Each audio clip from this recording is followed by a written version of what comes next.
book to talk about. Iron Flame, the second book in the Imperium series. I don't know what an Imperium is, but it's the second book in it.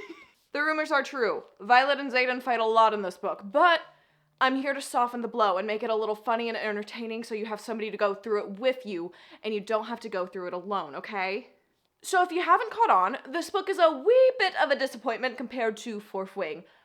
This book just lacked time to get it fully edited and prepared for actual release, and it feels like I'll give it a second draft, mostly edited. So whether you just want to skip the reread or figure out what is happening in TikTok's all-time favorite series, rip TikTok, you've come to the right place.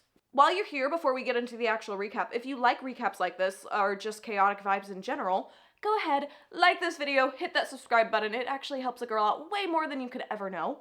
So, with the mandated YouTube speech out of the way, have fun watching me completely lose my mind, because characters forget how to communicate in this book, and with plot twists that are ripped out of my worst nightmares.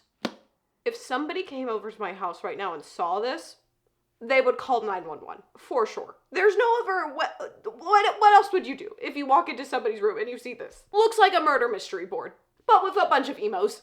If you haven't read Fourth Wing or watched my video on Fourth Wing, I don't know what you're doing here, but welcome. I'm just jumping right in though, so you might be a tad bit confused. We pick up right where we left off with the last book, with Violet just eating biscuits in this dude's mansion, house, castle, woo. Oh, and also she's 21 now.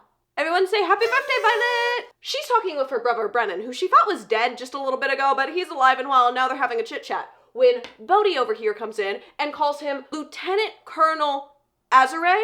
Obviously, that is not Brennan's name, or his last name. His last name is Sorengale, like his sister. But, when you betray your whole nation and everybody thinks you're dead, sometimes you change your name. I don't have any personal experience with that, but it seems like the correct thing to do. Now, Violet is sitting there, dumbfounded, sipping on her milk. You expect me to like a main character that just straight up drinks milk? It's not even chocolate milk? Rebecca, you're asking a lot from me right now. Later in the day, Violet hears people talking, so she goes to snoop on them, but Bodhi and Imogen are already snooping on them, so she's just joining the snooping party, and they're all snooping together. Except they're not really snooping because anybody is allowed to hear what they're saying in this meeting that Xaden and a couple other of the leaders, or the assembly of the rebellion, as they call themselves, are having. So yeah, real badass guys. Woo! Brennan is also in this meeting. Everybody in the meeting is talking about needing a forge and a luminary. Here's a picture of a luminary because honestly, I don't know what it is. I've read this book 2 times and I have no clue what the main thing they're trying to get is. Anyways, they want to get that, but Xaden is going, no. I won't get the Viscount what he wants for the luminary. Not gonna happen. Oh, and also, they're a year away from venin overrunning them completely. Real low stakes. The assembly also says they want all the cadets, everybody we already know, to go back to Basgiath. Xaden's is like, cool, thanks for your input. That's our decision though, so we'll talk about that without y'all, thanks. And then looks over at our group standing in the doorway. And everyone in this assembly turns and looks at this door, shocked, horrified that they were standing there. Guys, the door was open. You left the door open. Honestly, I don't know how this rebellion is still alive. This leads the assembly into saying that Violet can't be trusted because she's a Sorengale when Brennan is literally in the room with them.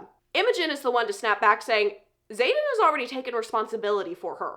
The assembly in our group just keeps bickering about this. Finally, Violet says, y'all, I'm right here. Want me to betray my kingdom by defending Paromish citizens? Done. Want me to keep his secrets? She gestures towards Xaden. Done. I kept every secret. One of the assembly then says, except the one that mattered, Afghan. Girl, that was her mind reader best friend over here. Be mad at him like the rest of us are, not at Violet. After a bit more bickering from everybody, they finally agree not to hold Violet captive. So, yay! Xaden and the rest of the group that she flew in with from Basgiath leaves Violet to talk to her not-so-dead brother Brennan. They go over everything that happened with Brennan and how he's still here, on how Naolin was actually able to save him, Taryn's previous writer. And also, Naolin and Brennan may have been a romantic partnership in a way. Also, minor thing. According to Brennan, they actually only have 6 months left until the venin overrun them completely. Violet's so happy to hear about this. Imagine waking up, joining a rebellion, and then learning you have 6 months to try to save the entire continent. And you don't even have a luminary! Hold up, there's good news though. Arisha, probably not how you say that, does have a doormat wardstone. So if they can figure out how the original 6 were able to get the wards up, they would be able to do that in Arisha. Violet then asks the very important question of, what if Navarre finds out?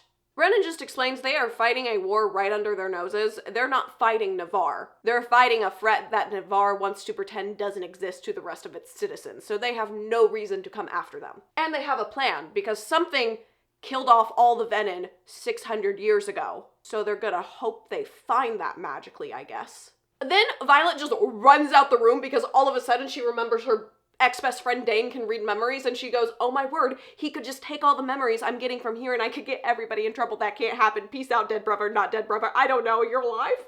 So Violet gets to the dragon field, and as you may have noticed, Andarna has changed and grown a lot in the, 3 days we've been away from her. She now has these black scales that seem to reflect the light a lot more than Terran's, and she only grew this fast because the amount of energy she used to stop time completely during the attack on Ressin. She should be in what they call the Great Sleep right now, where it's kind of their incubation stage almost, but obviously they're not at the Vale or in the hatching grounds, so she's not able to do that here. But she is a very tired girl, just giant. She also doesn't have her power to stop time anymore since she's grown up. That was just a Feathertail gift. Oh, and Violet is mad at basically everyone from hiding stuff from her, even though the stuff they were hiding was a whole rebellion, and again, her ex-best friend could read minds, and he touches her face all the time for some reason, so.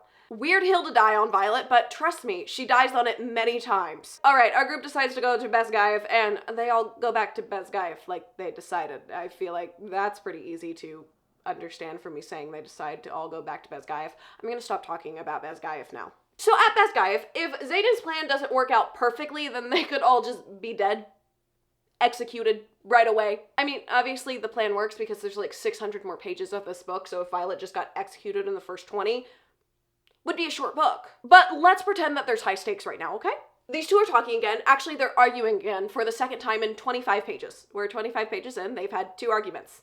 It's about the only way they know how to talk for the majority of this book. She's so mad that Xaden wouldn't inform her about stuff that was going on last year, even though her ex-best friend could read minds. Anyways, I'm gonna stop saying that every time I bring up this argument, but she's so mad about it, she won't even use the telepathy they have because it feels too personal. So to tell Xaden she wanted to talk, she went full middle school and told Terran to tell Sigale to tell Xaden that Violet wanted to talk to Xaden.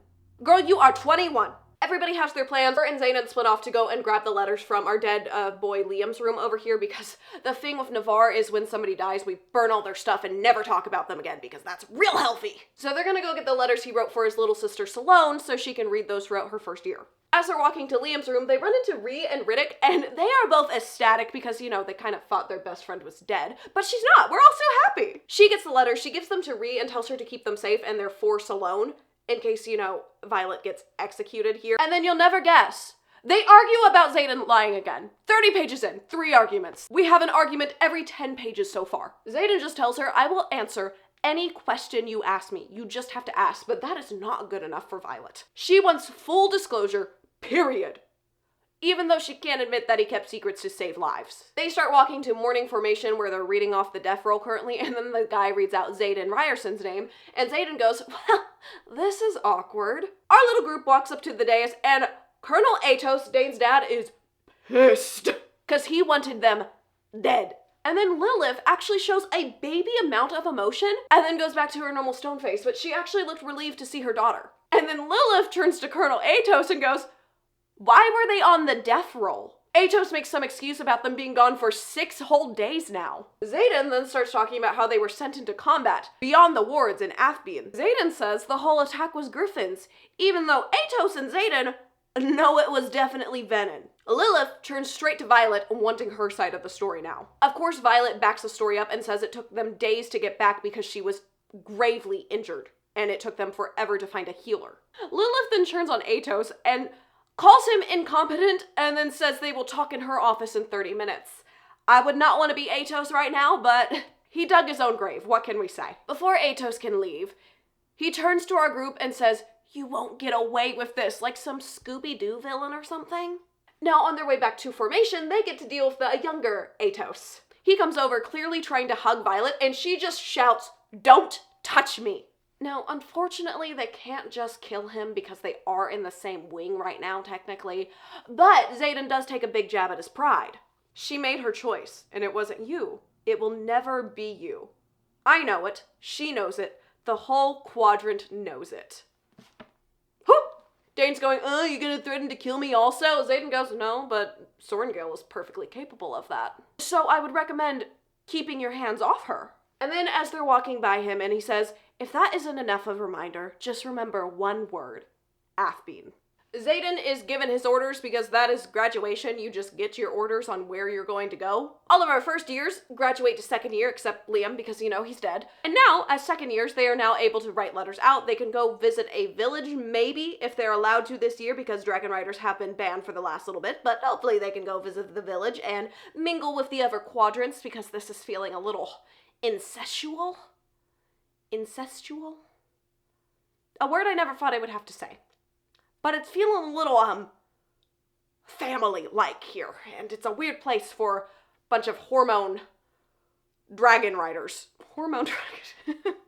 They're all drinking, kind of partying that night, and then the group asks her what it was like to actually see action. Violet doesn't really know how to respond because she's, in this weird position where she has to do exactly what Xaden did to her, even though she's still mad at Xaden for lying to her, and now she has to lie to all her closest friends. Luckily, Imogen steps in and says, it fucking sucked. Now Xaden comes in, he's at the door, and he gets her attention so they can go talk outside. And he is already in flight levers, ready to fly out tonight. And you'll never guess, they're talking, so they go back and forth and kind of argue about how much information he should have trusted Violet with and how much information he should trust her with now. Then Colonel Atos walks up and tells Xaden to have fun at the Southern Wing and how the front will be lucky to have him. Yeah, Xaden's gonna be like an 8-hour flight away. Our mated dragons who didn't even like a 3-day split up are only going to be able to see each other once a week on the weekends. Atos, then so nice of him, he takes his time to introduce the new Vice Commandant because he's been restationed. And our guy Varish is here because apparently this murder war college dragon riding thing is too lax. Yeah, he seems pretty intense. You know when Umbridge takes over Hogwarts or just exists in Hogwarts? This is kind of how this feels right now. And before Atos leaves, he of course has to say one final thing, and he says to Violet, you know, secrets make poor leverage because they die with the people who keep them. And I mean, thank goodness we have Xaden, because he says, I think he just threatened your life. No, really did he, Xaden? I was unclear on that. I didn't quite get the point that was a that was a threat on her life. Thanks for that, bud. As these two are finally saying goodbye, she asks to help run the weapons out to the Griffin riders, and he goes, no, you don't have a rebellion tattoo to hide your motives from Melbourne, and I'm not going to risk you. Anyways, they argue some more and then he leaves, so the only good thing about Xaden leaving is they can't argue if he's not here. Then Rhea pops up and she goes, so what's happening there? But Violet sees the letter that Rhea is holding and goes, tell me right now. Well, Rhea actually has some bad news and good news. Bad news, Atos is the new 4th Wing leader. Great. Good news, Rhea's their new squad leader. Then for the next week, they mostly party and prepare for the new cadets to try to walk over the parapet. At one point, they're in this new room for second year orientation, and Professor Grady comes out to welcome them to Rider Survival Course. Basically training them on what they need to do if they are not on their dragon, and also training them on what to do if they're tortured by, you know, just torturing them to see if they break or not, so that'll be fun. And you know, if they break while they're getting real but fake tortured, then they just kill you, so don't break. I guess that's good motivation. Our whole group is confused because they have never heard a thing about this class, and Professor Grady just goes, good, then it worked. So woo, secret class. Violet then heads to the archives because if there's one thing she's good at, it is researching stuff. Her plan is to get as old of books as possible and start to try to figure out how the wards were put up, how they were made in the first place. And of course, BFF, Jacinia over here, grabs the books, no questions asked. A raised eyebrow, but no questions really asked. We finally make it to actual conscription day, so our group is taking down all the names of the wannabe cadets as they go to cross the parapet. They're where Xaden was last year, and of course Dana's trying to play the role of Xaden, he sucks at it. Rhea and Violet have been taking roles for a few hours, sending 20-year-olds to their doom across the parapet, and then she sees Cam, One of the king's son who's just casually trying to get into the writer's quadrant, definitely without the king's permission. And he's actually going by Eric Greycastle. And when I looked up his name on Wikipedia, apparently Eric Greycastle are just his middle names. So his disguised name, so his father doesn't find him, is just his freaking middle names. We better just be glad he is not next in line because, oh my gosh. Eric or Cam or whatever makes it across the parapet just fine. And then Salone Mari shows up, Liam's little sister, and she hates Violet, so it should be really easy for Violet to protect her like Liam wanted her to, right? Violet could care less and just starts getting her ready like Mira did when she was about to cross parapet last year, and gives all the advice she can to her. Salone makes it across, and Violet whispers to the sky to a very dead Liam, she made it. They're all back in formation now, and Dane once again is trying to take over Xaden's role and just scare all the new cadets with the dragon and the speech and get their hopes up, rah rah rah. Some of the dragons are perched on the walls again. Taryn does tell Violet to not take her eyes off of the orange dragon that is missing an eye. That is Varish's dragon. A kid eventually gets scared and then starts running for it, and then Solus starts breathing fire, but Solus doesn't just hit him. Solus takes out half of third squad, and also one of Fourth Wing's first years. And Violet has to dive down over Salone so they don't die. Then Varys starts talking about how it's not just first years that earn their spot, blah, blah, blah, blah, blah. Then another cadet starts running. But before Solus can do anything again, Taryn pops up and starts roaring, "You do not burn what is mine," at Solus. And then roars for everybody, and also bites in Solus's direction. Solus clearly gets the message, so Taryn just says, "Peace out, y'all. Did my job. Protecting my girl. Silver one is good." Next day, Violet is about to go for a run when Imogen pops up and says, "I'm coming with you." And this becomes their normal routine, going on a run every morning because Violet wants to outrun something. Now, in Battle Brief, Violet can't help but stare down Professor Markham, the scribe quadrant leader, who expected Violet to be his protege, expected Violet to take over his role, and who definitely knows about the venin. Professor Devara then starts talking about an attack on the Afbean outpost. Violet noticeably stiffens, Ree tries to ask if she's okay, and then, becoming the normal here, Violet just brushes that off. After Battle Brief, Violet goes up to Garrick and is like, "Please let me help," and he goes, "Oh my word, no! Your only job is to make your shields better. No!" Then Rhiannon comes up and just says, "I think the school is hiding something," and Violet's going, "What? How does she know?" She goes on saying that no one is able to get in with Nolan the Mender for weeks out. And they also now have people guarding the infirmary. Her guess is Varys is torturing someone because he is known for torturing people and then having a Mender fix them and then torturing them again. Ouch. Violet's just thinking, thank goodness she doesn't know about the venin. I gotta keep lying to her. Skip a little bit.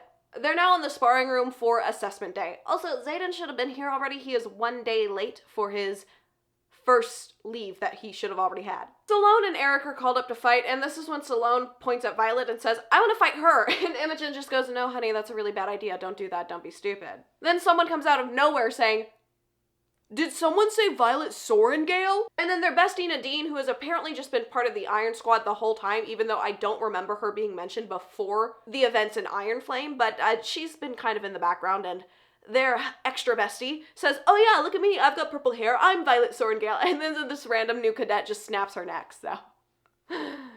Oh. Violet instantly gets into a fighting stance, lands a couple good slices on this new guy, but eventually he gets on top of her and is choking her, and then she remembers her training from Xaden and starts stabbing him in the kidney repeatedly. He's dead now. The assassin is dead, but so is Nadine, who's apparently been in Iron Squad the whole time. Was she in Fourth Wing? I don't think she was. Anyway, bye Nadine. Another one bites the dust. I don't know. Dane tries to come over to check on her, and she growls out, "Don't touch me." The professor tries to ask, reasonably if she wants to leave and go get this checked out, but Violet's like, "No, I'm not leaving the same way I did last year. I stay." She definitely has a concussion, but she's staying, gosh darn it. Then she leans into Imogen and says, "Atos sent him. I think we're being targeted." Not this Atos, but would we be shocked at this point if he did? No, not really. But older Atos did. Salone proceeds to lose her fight and looks awful doing it, so... The job of protecting her just got a lot harder because Salone, unlike Liam, sucks at this. She goes outside after the sparring assessment is done and finds Xaden. They go up to her room to catch up on everything. They actually don't argue for once, but they don't get long until Bodhi comes in saying, "We gotta go, Xaden." Before he leaves, Xaden hands her a letter and says, "I told you I would find a way to let you in more, but with how busy we both are, this is the only way I can think of doing it right now." Can you imagine Xaden just sitting there writing her a little letter about his little facts and little things he likes? I love silly little Dragon Rider romance.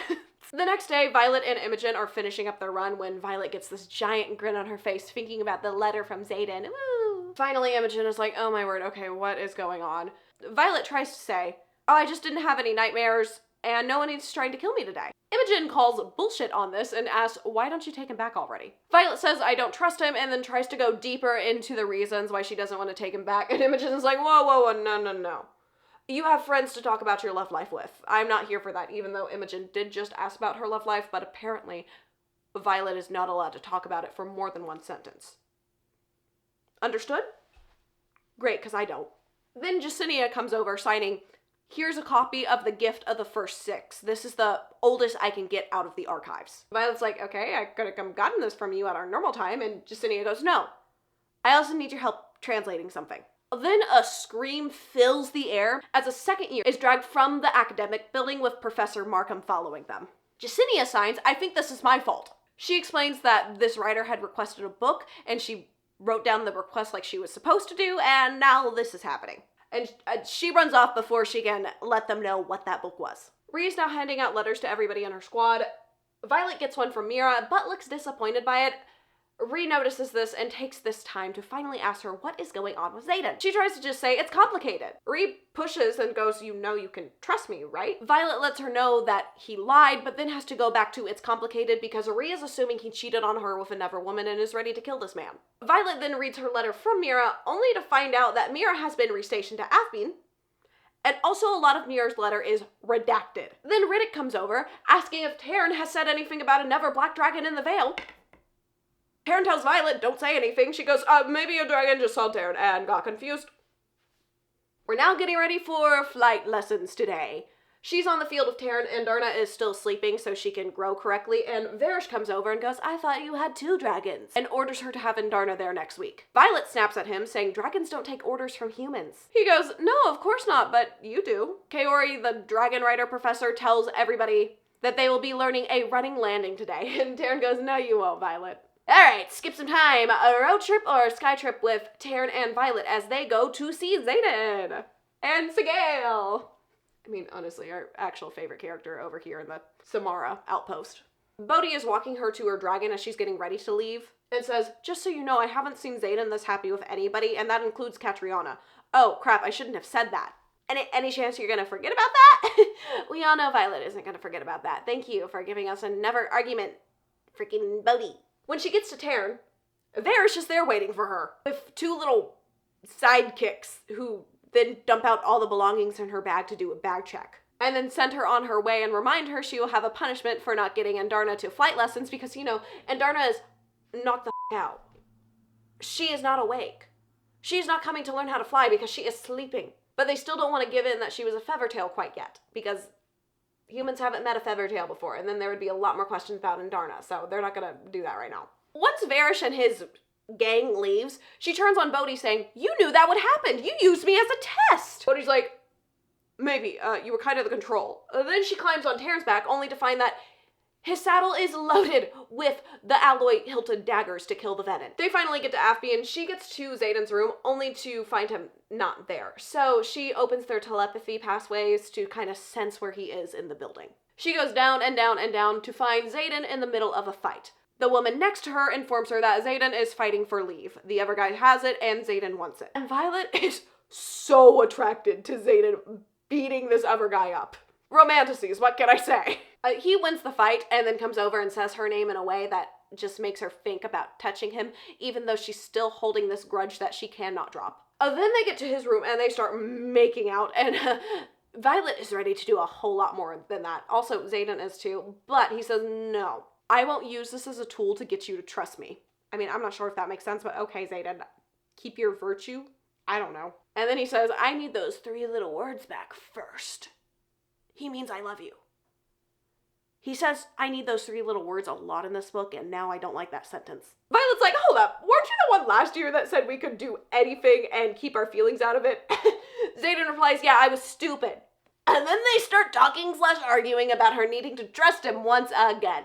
Luckily, it ends pretty fast because she asked about the daggers. She actually asked him a question, and he explains that before he goes off to take a shower. So the daggers have that bit of alloy in them, and once that alloy is imbued with some power, then they become magic venin killers. Skip to them flying back to Basgiath. As they land, Kara and Varish are there waiting in the flight field for her punishment. They take her up to a cliff and push her almost to burnout with using her power so much. Kara is actually trying to get Varish to stop, but Varish does not. Taryn finally roars out, shouting in her mind, and I guess the dragon's minds as well, saying, Silver One is done. Varish tells her one more, to prove you can listen to orders even when your dragons don't. She does, but Violet can't stop the power from flowing out. She is going into full burnout now, so Taryn has to pick her up and submerge her in cold water to try to cool her down, because with her burnout and with the power she has, she overheats. Imogen and some of our other marked ones are on the way because Taryn alerted their dragons to what was going on. Violet looks like she has a light sunburn on her whole body and is now shivering, but she's not going to die from using too much power anymore. Our group takes her down to get some food in her system and recover. To make this all even better, Varish told her that this was just a warning and, to get Andarna to show up to flight lessons next time. Andarna's sleeping. There's no waking her up. After a sparring lesson later in the week, our group, our Iron Squad, is casually kidnapped for their first RSC adventure. This first one, they're paired up with a group of infantry. There's also a scribe to write down everything that's happening here. And their goal is to find the extraction point altogether. They fail at that horribly. They lose a life to Bade, Jack Barlow's dragon, who is still alive, even though he's not. And they never find their extraction point, so they just get lost in the wood for a while. Also, Xaden was coming that weekend, so Violet and him don't get to talk at all. During this adventure, though, Reed did come over to Violet one night when they were camping, going, I know something is going on. Why aren't you telling me? Violet starts to say some excuse, blah, blah, blah. And Reed stands up going, no, don't lie to me. Just come and talk to me when you're ready. Does Violet not see that she is doing the same thing Xaden did? Girl! Oh, I forgot. Also, during this adventure, at the start of it, they gave them this water to drink. Violet noted that it had a weird taste, and then she lost her connection with Taryn completely. And so when they come to get them, they give them the cure to this thing, and this is the first time they've ever used it, she's informed. Violet is now back getting more books from Justinian, asks about the kid who, was heard screaming and then later got murdered, and goes, so what did he ask about? Justinian informs her, he asked about an account on an attack that happened near the border that doesn't exist. And keeps going saying, but don't worry, I've never recorded any of your requests. I know this is much more than a research project. Justinia is putting together the pieces that their archives are not complete. Something is being hidden from them and is now ready to help Violet in any way she can with researching the words, even though she doesn't know about the full rebellion yet. We are now at Salone's first match, and, she still sucks at fighting, so Violet has to use her poison techniques to make sure Salone doesn't die.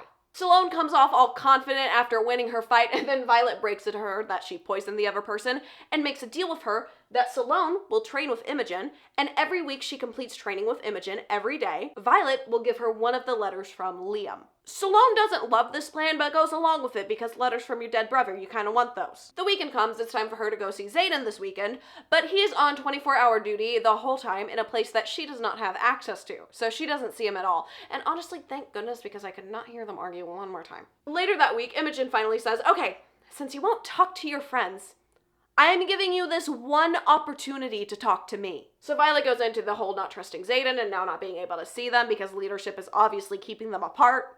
Imogen's like, girl, all writers gotta keep stuff classified. Get over it. Violet goes on saying, okay, but imagine if you were with someone and then one day a battle axe just came flying out of their armoire. Imogen rightfully is just standing there going, but finally says, there's always a battle axe. If you wanted normal, you would have picked Atos. Honestly, you would have picked anyone else here besides Xaden if you wanted normal. Violet is left too stunned to speak. And Imogen decides, screw it, monologue time. You want actual meaningful advice? Fine. Everyone fails land nav the first time. We're egotistical assholes who can't handle being wrong. The instructor just wants you to feel bad about it, which is clearly working. Not to mention that you have bigger issues to worry about than a man, like how you're going to survive the rest of RSC, including the interrogation portion, where they will beat the shit out of you for fun. Or like, I don't know, going to war? And you asked if I wanted to talk about your relationship, which implies that you damn well know you're still in one. Violet bristles, saying, that's not... Imogen cuts in, I'm still speaking. You don't have to freeze out everyone you can't be completely honest with. Just because Ryerson thinks that works for him. It doesn't, hence all of your issues, and it damn well looks like all your friends need you. So go. She motions towards the staircase behind me, and I turn, catching sight of Ree leaning against the wall. I love Imogen so much. She goes and checks in with Ree. She just got a letter from her parents that included a regional notice, and Rhea's definitely worried about it. It's basically saying, don't take in citizens that are coming in through our borders. They take it to Markham in Battle Brief, and he takes it just saying, it's just a regional notice. We're giving it because more people are coming in through our borders recently, and they can't know all these people's intentions, and they're also bringing in propaganda about dragons attacking cities. Wyvern attacking cities. Violet gets so pissed off by this and runs out of the room before she strikes the building with lightning. Violet is so blinded by her rage, she runs all the way to the archives, which she is not supposed to be in right now. Jacinia just stands up while she was studying in there, goes over to her and goes, what's going on? Violet kind of fills her in, and Jacinia goes, okay, you have to fill in your squad mates on at least a little bit of what is happening. You gave me the choice to help out. Give them the same choice. Cut to Saturday. Xaden is here. And Violet is instantly trying to get him into bed. But he still needs those 3 little words. And she's thinking, I could just be honest about what I feel, but why would I do that? Thingy. He then sees the books, the early books, clearly about wards and the early 6 that started this whole thing. Little Miss Full Disclosure never told him about this any looking into trying to fix the wardstone stuff she's been doing. He's supposed to meet up with Jacinia again tonight, and he goes, I'm pissed that you didn't tell me, but I can't stop you, so I'm going with you tonight to meet her. Violet's like, no, you actually scare people? And he goes, no, I'm a good judge of character, I'm coming. They run into the rest of the Iron Squad in the hallway and proceed to have this fight. The Iron Squad, by the way, if you missed it, is Ree, Sawyer, Riddick, and her. That's the Iron Squad. They run into them in the hallway and proceed to have a mental argument in front of them, leaving these 3 to just go, are they fighting again? Oh my word, why do they keep doing this? Eventually, they all go their separate ways. As they walk over, they fight some more mentally, obviously. I'm so tired. And then they hear Nolan coming, and then they have a casual conversation with him, including, and I suppose I could use some rest. It's hard work mending a soul. Been at it for months now. Nolan, what are you doing? Why are you so tired? What do you mean healing a soul? Why is that dog barking? They get to Jacinia. Jacinia is obviously intimidated by Xaden, but gives Violet the new book and also the book of fables that she let Jacinia borrow when they started this whole thing. After they leave, Xaden mentally goes, you gave her that book? The book of Wyvern and Venin that you weren't supposed to have, the banned book? Violet goes, yeah. Because trust has to go both ways. Because if Jacinia would have reported the book, then Violet would have gotten in trouble, but if Violet got in trouble, then Violet could have told them that Jacinia hadn't been reporting the book she was requesting. Xaden's like, yeah, both ways. I'm doing everything I can to open up to you. Then they argue about who trusts who's more. I would have never guessed they would argue about this. Then Xaden's just like, peace, gonna leave before I say something stupid and that I regret. He's gone the next day, and then instantly she's like, oh my gosh, what if he dies? And the last thing I said to him was in anger, which is so valid. I don't even know anybody, like, in an active war zone, and I'm like, what if they just died in a car crash and the last thing I said to them was rude? We are back on the flight field finally. It took them a while because Garrick has been doing everything he can to get them out of flying lessons because he knows about the whole Andarna thing with Varish creepy control. I don't know. Varish only sees Taryn and looks way too happy about this. Rhea asks Violet if she's okay, and Violet just says, yeah, I'm fine. This leaves Rhiannon pissed. Varish comes over and says, I am hereby charging you dereliction of duty for your dragon's refusal to appear for maneuvers. You will mount and fly to your training location with Professor Carr to receive your punishment. Taryn roars and says to Violet and all the dragons, there will be no punishment, and then grabs Solus by the neck, saying to Violet and Solus, so Solus can say this to Varish, only a rider can be vice commandant of Basgiath. Without a dragon, you are no rider. Varish is like, okay, no punishment, no punishment. But Taryn wants more than this, so he makes Varish get down on his knees and apologize to Violet. And then once that is done, Taryn lets go of Solus.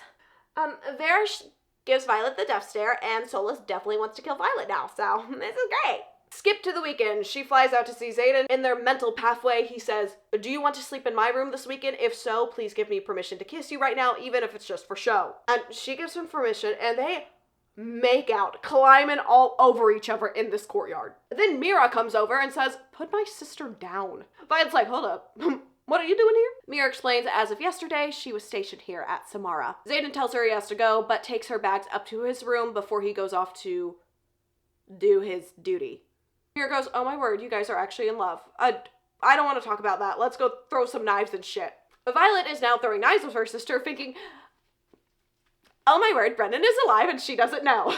Violet does take this opportunity with Mira to be like, so, do you think they're hiding anything from us on those dragon attacks? I mean, what if Wyvern? Mira's like, Violet, what are you talking about? Luckily, Mira is her sister and doesn't turn her in for treason, but, you know. Cut to that night, Xaden gets back late and Violet is still awake. He explains that he would have been back earlier, but there was an incident and some civilians came over the border and then the infantry killed all of them, because that's what they do when other civilians come over their border. They murder. They have a productive conversation for once. She tells him about everything that happened on the flight field. She then asks about the book he gave her when he first left that is just seems to be not tying. He explains it's part of Tyrish culture. They end up cuddling on the bed. She talks about how she's worried about being able to fully block Dane out when she can't fully block Xaden out yet. Xaden's like, you're never going to be able to fully block me out. That's this whole mated bond thing. Probably already can block him out. She then asks, what is the alloy made out of? He explains it's Teledium, a few other rare ores, and also crushed dragon shells. Violet then changes courses and tries to get on him again, and he goes, I still need those 3 little words. So they go to sleep. I ate dinner. I'm back. And now I'm eating sour Skittles. Tell me if I have something on my face, okay? Thanks. They're at battle brief today, and Violet finds out that another one of the marked ones that was with her at Resson died at their outpost today.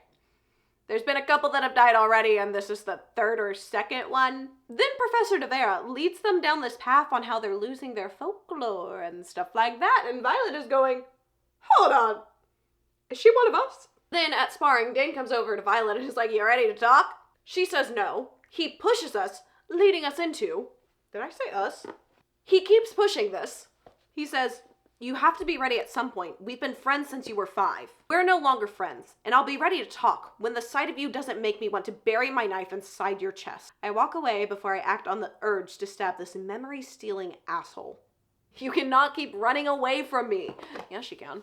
Bree comes over and goes, what was that about? She just says he's being an asshole like normal. Rhys says, look, I'll hate him on principle, but you don't just cut people out of your life for no reason. Did he hurt you? Violet finds the partial truth and says, he stole something from me. Then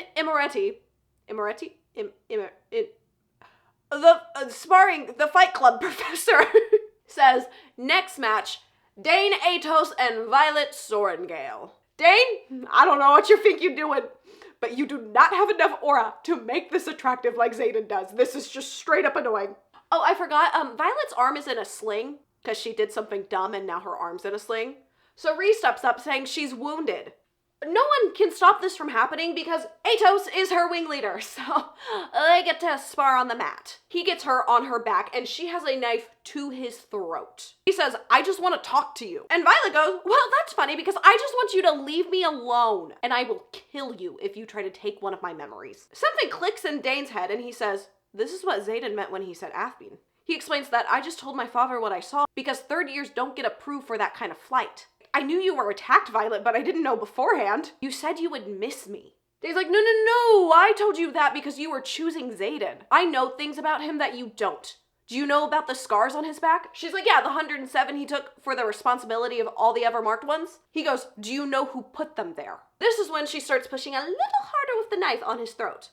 And she says, you may have been my oldest friend, my best friend, but that all died the day you violated my privacy, stole my memory, and got Liam and Soleil killed. I will never forgive you for that. And then as they're still in this position, he says, your mother did. About Xaden's scars. And then stands up and says she wins. Violet is just left there going, my mother did what now? Rhea pulls her aside and says, walk with me, and asks who else that was at Afbean has died. Violet explains just Sarian, and then her and Bodhi have also been attacked. Rhea keeps pushing now. She goes, Dane has a secret signet. What is it? What did he steal? She goes, a memory. Rhea is starting to connect more and more. Violet can see this on her face and goes, stop. Please stop. She continues and asks, what killed Daya, Liam's dragon? She just says, you already know. She goes, not from you. And then Eric comes up at this time with a broken wrist. And before Violet takes him to the infirmary, she looks at Rhea and goes, please don't ever ask me that again. I don't want to have to lie to you. As she's walking with Eric now, she goes, so where does your father, the king, think you are? Apparently the king thinks his son is just gallivanting around the continent, having a good old time. And eventually Eric says she's catching on, isn't she? But it's like, what? What? Eric continues going, oh, come on, why else would I be here? It's pretty obvious once you start paying attention. So now, our prince also knows about the venin. There's some other princes as well, but this one knows about the venin. Violet is having another one of her reoccurring nightmares about the venin sage attacking her over and over again. She has these a lot. But anyways, just thought I should fill you in on that. Skip to Saturday. Xaden is now here. And is taking her to the forge for the first time. Trust. She's mentally telling him that she needs a first-hand account from one of the 6, but she doesn't even know if that's a thing. When I talk about the 6, I mean the first 6 who found Navarre and got the wards up. Just so we're clear on that. And then all of a sudden, Varish is blocking their path, with the rest of the squad with him. Yeah, I guessed it. It's time for their first interrogation. Xaden tries to say she's on leave and she's injured. And then mentally, to Violet says, he's going to use this opportunity to kill you for what Taryn did to Solus. Violet's like, how do you know that? Xaden basically just goes, look at him. Xaden isn't backing down from getting Varish to not torture her today. So Violet goes through the bond she barely uses to Sigale and says, you have to get him to stop or you won't be seeing Taryn next weekend. And also, he's carrying suspicious text and daggers. He finally stands down and she mentally tells him, tell Jacinia that page 304 mentions the text I want to read next. And before Xaden leaves, he says aloud, violence, remember it's only your body that is fragile. You're unbreakable. So in this interrogation test, they will all be given separate classified information, and then they are also told to share a personal secret with the group that they will also be keeping from the interrogators, torturers, whatever you want to call them. As they're discussing their secrets, they're given a last meal to eat and some water to drink. They look around to see 5 boards hanging off the wall, aka their beds, and she explains that there's 5 because normally at this point there's still 5 in their group, but Nadine died, and so did Liam, so now there's 4. Rhea then goes, well, we're not losing anybody else. The rest of us are making it to graduation. Then they get into their secrets. Sawyer's secret is that he didn't tell his parents that he had to repeat the first year. Riddick is terrified of snakes. And Rhea tells them that Violet and her snuck out when they went to that one outpost in their first year to go see her family. Violet's like, can I share Rhea's secret? They're like, no. She goes, okay, fine. I'm in love with Xaden. And they all go, no, really? Tell another one. She then goes, our infantry is killing Peromish citizens at the border. This is a tone shift from the rest of the secrets and doesn't seem like a personal one, but okay. They're all like, what? She goes to drink her water now because the biscuits they had were really dry, and she smells it before she drinks it and smells that same florally smell that was in the last one and tells everybody to not drink it because this is the thing that will block them from the bonds to their dragons, which also blocks their power. So they all go to the bathroom and dump out their water to make it look like they drink it. And when Professor Grady gets back, they all act like they can't get in touch with their dragons and they're very upset about it. And then they get them in their spots to torture them. None of them break during the first round of all this. Varish walks in saying, normally somebody gives up a personal detail by now. He continues on saying, well, good thing I'm here. I have other ways. And then he brings in Dane. Dane walks in, seeing all of them beat up, and then just says, Violet. Xaden is still on campus. She mentally tells Xaden that Dane is here. And of course he's like, I'm on my way. I don't know how you're gonna get here, but he's on his way. Violet rightfully tells him, you can't do anything. Sawyer's like, why is our wing leader here? What's going on? Riddick says, he's advocating for Violet. She shouldn't be here. Her shoulders hurt. Aren't you, Dane? Violet just goes, he's not. Dane does say this is against regulation because that's all he cares about. Varish tries so hard to get Dane to do it, but Dane sticks to his guns and says no. And Varish punches Violet in her dislocated shoulder and she passes out. When she wakes up, Nolan is healing her, and he explains that he's been told that he is supposed to stay here so Varish can break her over and over and over again.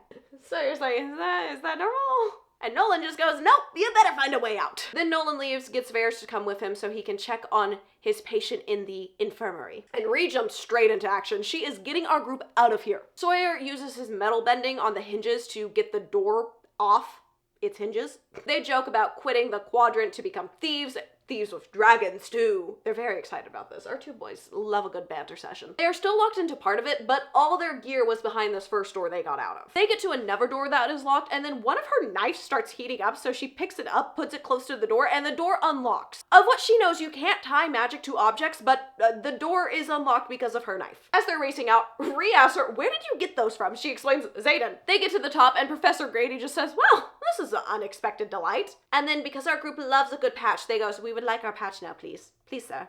Please, sir, give us a patch." Later that week, they walk into Battle Brief, and everybody is talking about something. They get to their seats and find this on them. Zolia falls to Dragonfire. The third largest city in the Breivik province has fallen to the Blue Fire Dragons and their riders. Though the city and its drifts fought valiantly, the 2-day battle ended in Permir's defeat. All who did not evacuate have perished. An estimated 10,000 lives have been lost, including General Fenella, the commander of Breivik's Griffin fleet. All trade routes to the city have been barricaded to prevent further loss of life. All the writers are questioning if this is real. Professor Devara gets up there and her eyes just go wide. And then Markham comes in and spins us all into propaganda test and how they all failed, even though he looked freaked out. And then okay. Guess who? Take one guess. One single guess on who walks into this classroom right now. Please, please. If you haven't read this book, I would love to know who you think is about to walk into this classroom. Jack Barlow! Jack Barlow, who was dead of what we know, walks into the classroom perfectly alive. Let this be your lesson. No body, no death. That's the rule in movies and books. If they don't see the dead body, they're not dead. He was crushed by a mountain, but no, he's alive. This is what Nolan has been working on the past few months. Reviving Jack Barlow. Whatever little bit of life he still had left in him, Nolan just had to see if he could bring him all the way back. Because if anybody deserves it, it was obviously Jack Barlow. Jack Barlow kind of sounds like an indie musician name. And Jack seems happy, apparently. He tries to sound hopeful about maybe he's changed. Riddick just goes, no, he's definitely gonna try to kill Violet again. Then Professor Devera starts talking about an attack that happened at Samara, you know, where Xaden and Mira are. No riders died, but one was severely wounded. Now, Taryn had felt a very mad wave of emotion come from Sigale last night. So Violet goes sprinting out of this classroom to the middle of the courtyard where Taryn is waiting for her. She is being pulled by his emotion to go check on Sigale more than she is being pulled by her emotions to go check on Xaden, but she also wants to go check on Xaden. Bodhi sees her, stops her, knows he can't stop her from going, but gives her his flight jacket he's wearing. They get there, Violet walks in, Taryn goes right to Sigale to check on her. Violet finds Mira first and asks, where is he? Mira explains he's in the sparring gym. And then she's like, oh my word, Violet, you left without leave, didn't you? But Violet does not care. She runs to the sparring gym to go find Xaden. She figures he's in there because they just were overwhelmed with injuries last night, and this is where they had to put him because he was so severely wounded. But when she gets there, he's sparring with Garrick, perfectly fine. Xaden sees her and then pauses in shock, elbows Garrick in the face, causing him to fall down, and says, we're done. He goes to Violet now going, what are you doing here? She's so confused on how she was dumb enough to come all the way here because Devara simply pointed at her arm and looked at her when she was talking about the severely wounded dragon rider. And then she just says, why am I here? I have no clue. He goes to comfort her saying, no, this wasn't you. It was just Taryn's emotions feeding into you. He pulls her into a hug and then walks her into the gym bathroom and turns on freezing water in there. She finally completely shields Taryn out and gets her emotions back in check. He asks, why did they give you leave? And then he realizes they did not give her leave. And then he sees the obviously not hers flight jacket and asks, who the hell's is this? She goes, oh my word, it's Bodhi's. This does not seem to help his jealousy at all. She continues on saying, really?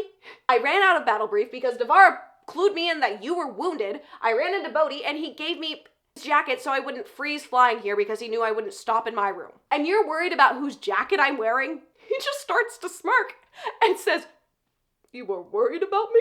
She goes, well. She goes, well, not anymore. You would have waited for all the information and wouldn't have just rushed off if this was reversed. Then he pulls up his sleeve, showing this new giant scar, and explains, without a mender, I would have lost my arm. He was severely wounded. And also, you're wrong. I wouldn't have waited for all the information. And then they start kissing in the shower room. And then they start doing a whole lot more in the shower room. The cold shower is very steamy all of a sudden. After, Xaden says, we could go for round 2 in my room, or we could go drop daggers off if you want to. And she's instantly getting all her clothes back on because she wants to go drop daggers off right now. Taryn is not so happy with this plan, so makes her sit on the saddle the entire time they are doing this dagger exchange. And he says, if you even unbuckle, I will launch instantly. 7 Griffins land, and then a trio of Griffin riders, or Griffin flyers, come up, and she recognizes the one in the middle.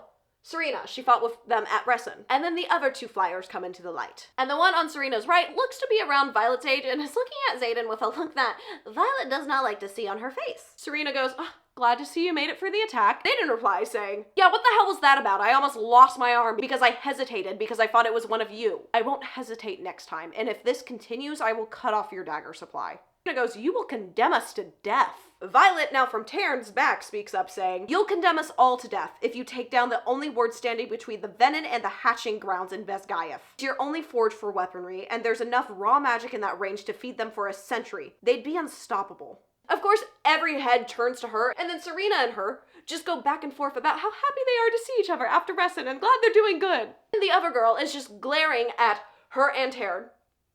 And Serena goes, Cat, you know better than to stare at a dragon. It's like, I'm sorry, who? What?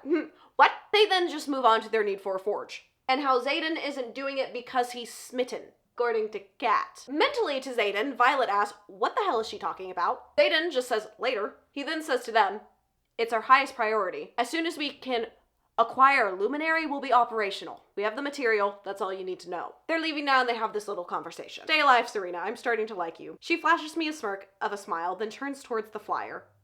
Let's go, Catriona. Catriona.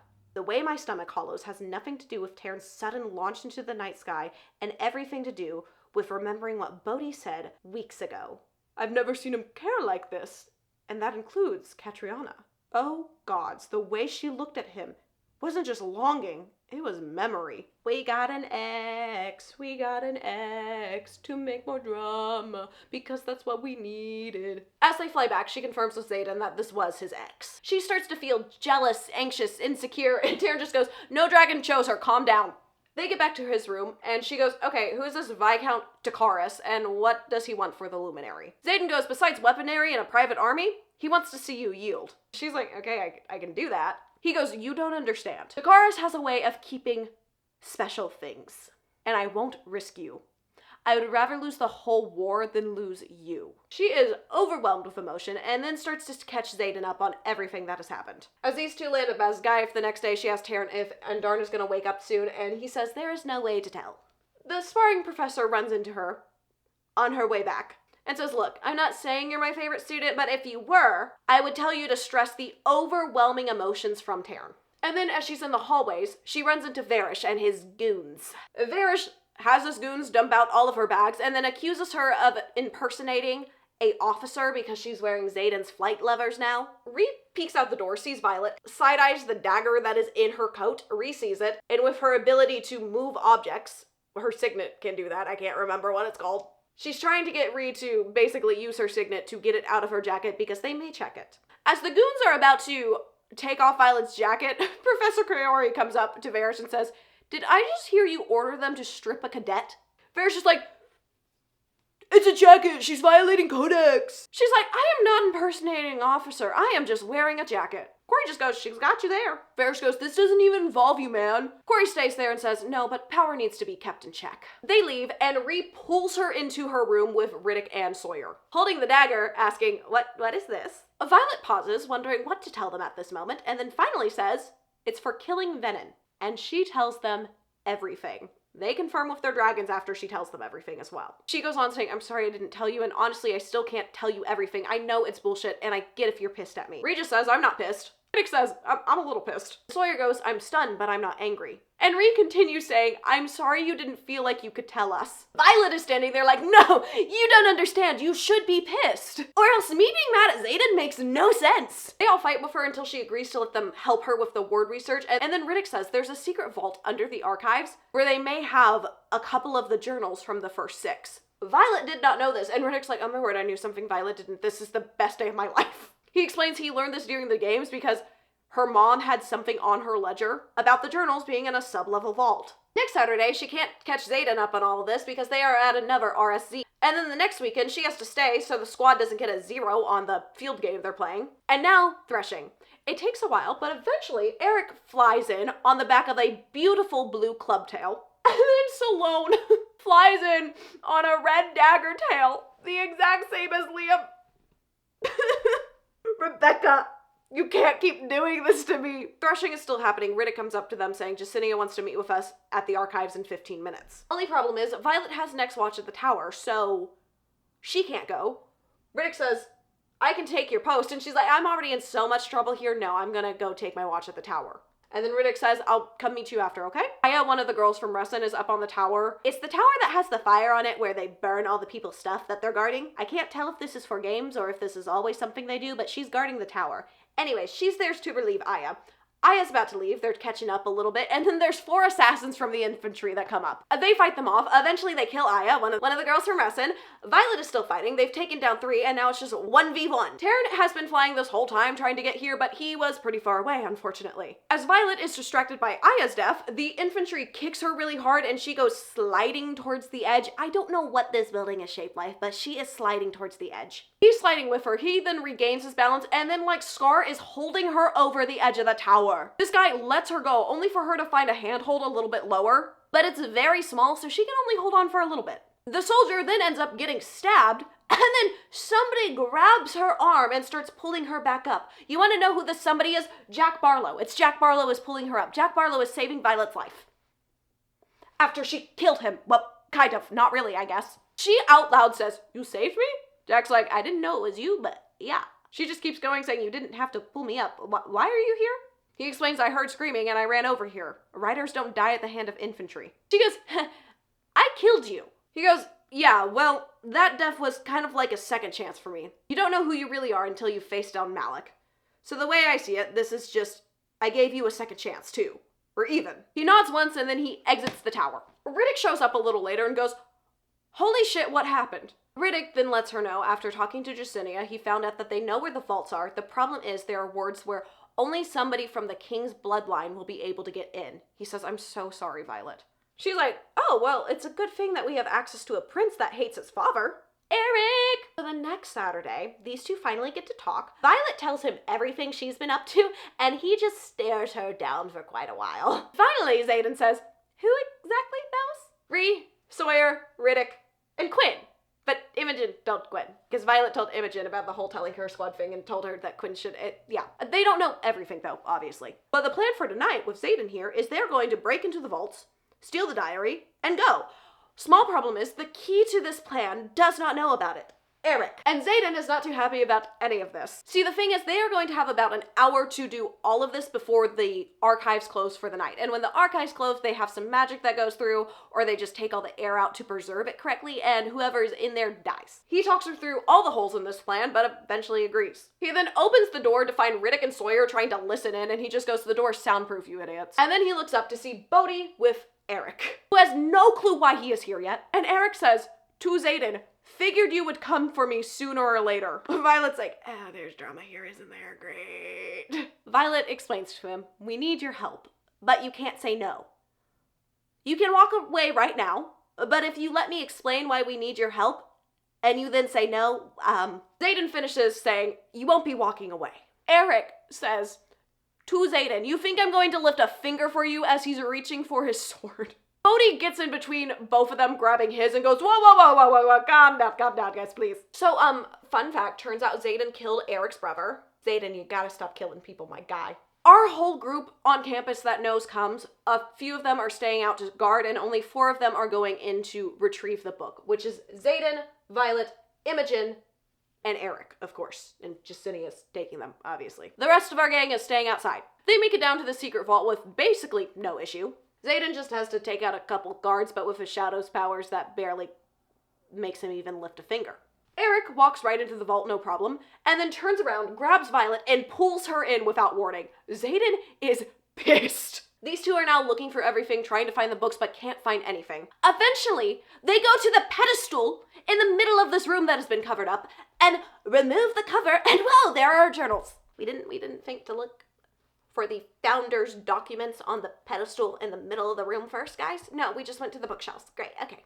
It's also warded, so Eric sticks his hand in there. It comes out blistered, but he does get the journals, and they put the fake ones back. And then they all start running out. They make it out seconds before the archives close for the entire night, but our whole gang is alive. They take off their scribe disguises, give them all to Jasinia, and they all go separately about their ways. And Quinn has been there using her astral projection signet to make them all kind of appear in different places throughout the night. Quinn even at one point had Violet and Ree show up at the same time with her just astral projection signet skills. And she explains she's able to do this because, let me just read this. I can distort my own features a little, but it's way easier in the astral plane. My signet is stronger because Karf, her dragon, was my great-aunt's dragon, but she's not a direct descendant, so I don't have to worry about going mad like those with dragons bond in their direct familial line. Dragons aren't supposed to even get close to their family lines for that exact reason. Just a little reminder here. Xaden, Sigale was bonded to Xaden's grandfather, direct familial line, so. Okay. We'll talk about that later. Xaden and Violet have already split up, so Violet is by herself now. Xaden is taking one of the books back to Brennan, I believe. It's him or Bodhi that's doing that. I'm not 100% on which one, but one book is going to Brennan. While Violet is walking back, Nolan comes out and he says, Jack said he saw you out here, so I thought I would bring you a lemonade. I know it's your favorite. She starts sipping on it, saying thank you. He then says, while he checks on her shoulder, I never want to see you hurt. They're talking, she's taking a sip, she notes that it tastes familiar, but she figures they just changed up the recipe of the lemonade. He then glances at Violet's cream satchel, not black, cream like the scribe's color cream, and says, I meant what I said.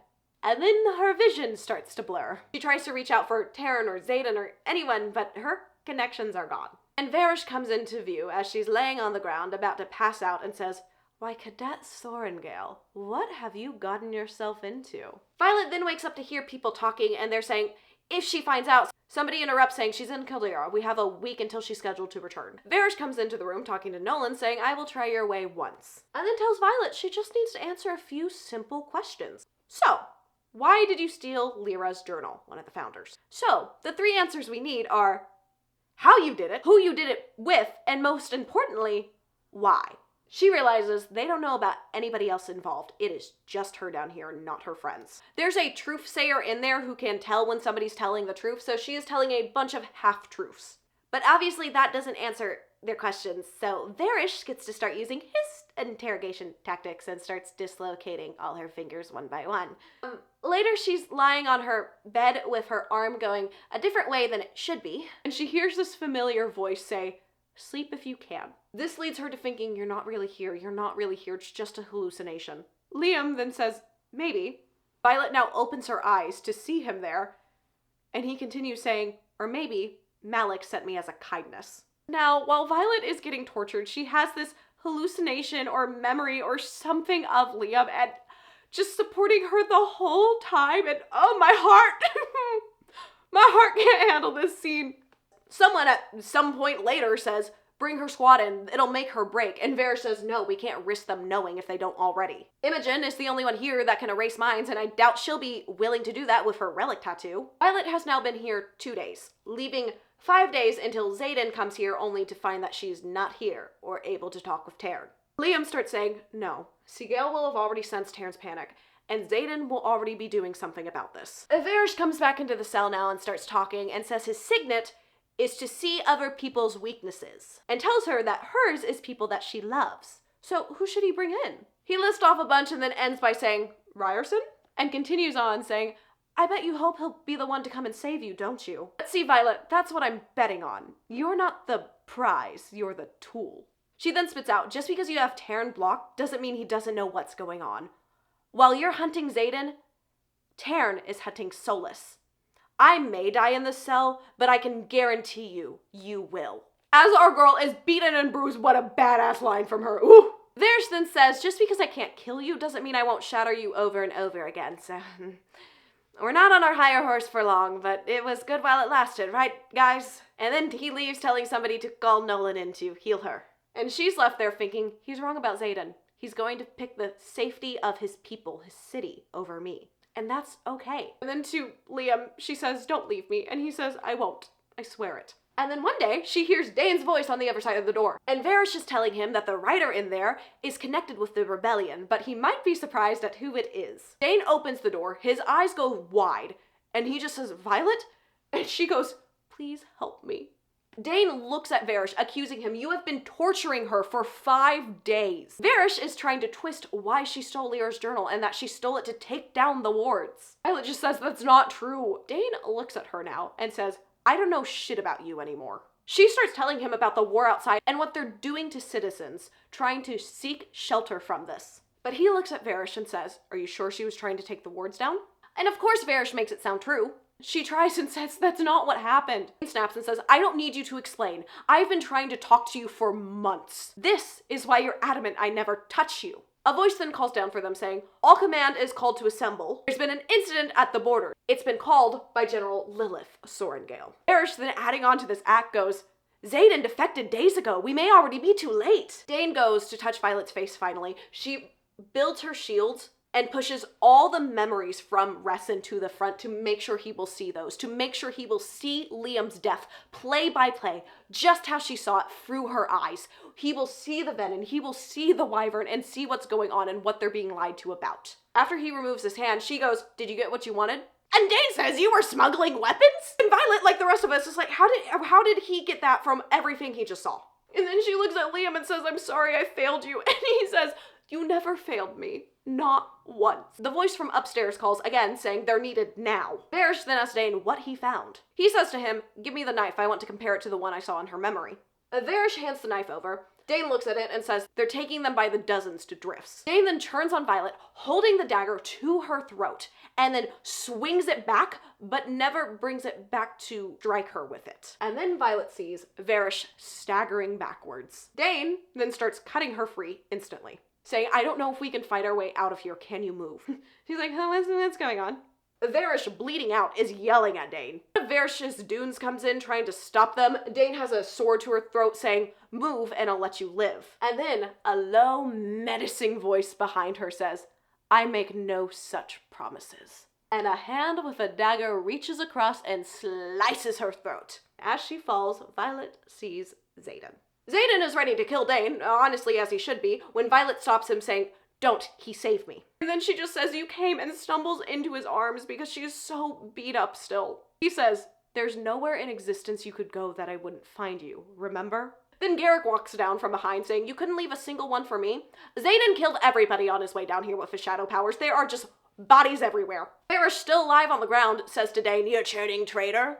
And then, with the help of Xaden, they let Violet kill him. She stabs him in the heart, takes it out, and she watches as the life fades out of his eyes so she can never be convinced that he can come back. Xaden has Garrick take Dane and says, keep him alive for now. Once they're alone, she whispers, I didn't break, and he says, you're alive, that's all that matters. And it doesn't matter if you did, we're leaving now. She's going, you can't, we'll lose access to the forge and we'll lead them straight to Brennan. You'll lose everything you've worked for because of me. And he says, then I will have everything I need. She goes, you don't mean that. And then he says, I do. I'm sorry if you expect me to do the noble thing. I warned you I'm not sweet or soft or kind, and you fell anyway. This is what you get, Violet. Me. The good, the bad, the unforgivable. All of it, I'm yours. You want to know something true? Something real? I love you. I'm in love with you. I have been since the night the snow fell in your hair and you kissed me for the first time. I'm grateful my life is tied to yours because it means I won't have to face a day without you in it. My heart only beats as long as yours does. And when you die, I'll meet Malik at your side. It's a damn good thing that you love me too. Because you're stuck with me. In this life, and every other that could possibly follow. And then she finally says, I do love you. And Xaden just says to this, I'm glad you didn't forget. He's carrying her out, getting to her squad, and then they run into her mother. And she asks Xaden, who did you kill? And he says, everyone. And then Lilith hands them the antidote to the serum. And she looks at Violet and says, I would have come sooner if I would have known. I didn't know, Violet, I swear. And then she has to talk to her daughter alone. Xaden doesn't want to do this at first, but she says, because I'm pretty sure you're the reason we're getting reports of wyvern carcasses being dropped all along the border, could you please do just this for me? And Violet says, it's fine, I'll talk to her.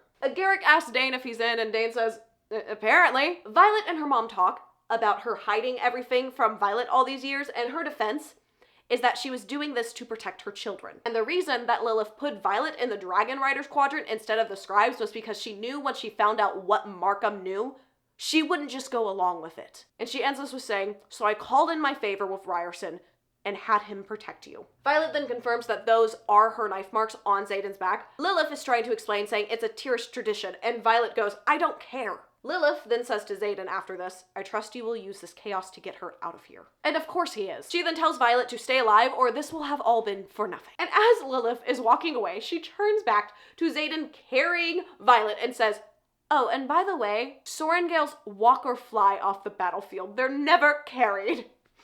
And Garrick goes, wow, I see why you're so warm and fuzzy. Xaden says, we're leaving. Violet goes, no, we have to give everybody a choice. After this place will be locked down, and dragons will vouch for the ones we can trust. So our group goes up to the dais and explains to everybody what is going on, and they share the memories that Violet has from Resson with everybody through Taryn's power to play her memories like a TV screen or something. Many people don't believe them, but a lot actually do as well. Carr comes running out trying to stop them using his fire powers, and Garrick just reverses his signet on him and goes, you actually taught us a little too well, Carr. Apparently Garrett's signet is just that he counters other people's signets. I'm confused. Sometimes the signets feel like when you're a kid and you just make up the most random superpower for your pretend character to have.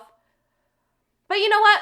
Pop off, Rebecca Yaros. I'm down. And then Davaris comes out after this, though, and says, we won't stop you. Actually, several of us want to join in. And then she confirms that she's the one who left the news about the blue fire-breathing dragons in Battle Brief. As they're all getting ready to leave within the hour, Violet tells us that every single person in her squad is coming. They get to Arisha, and Brennan comes out to see his sister half dead and asks Ryerson why she is always beaten to a pulp whenever she arrives here.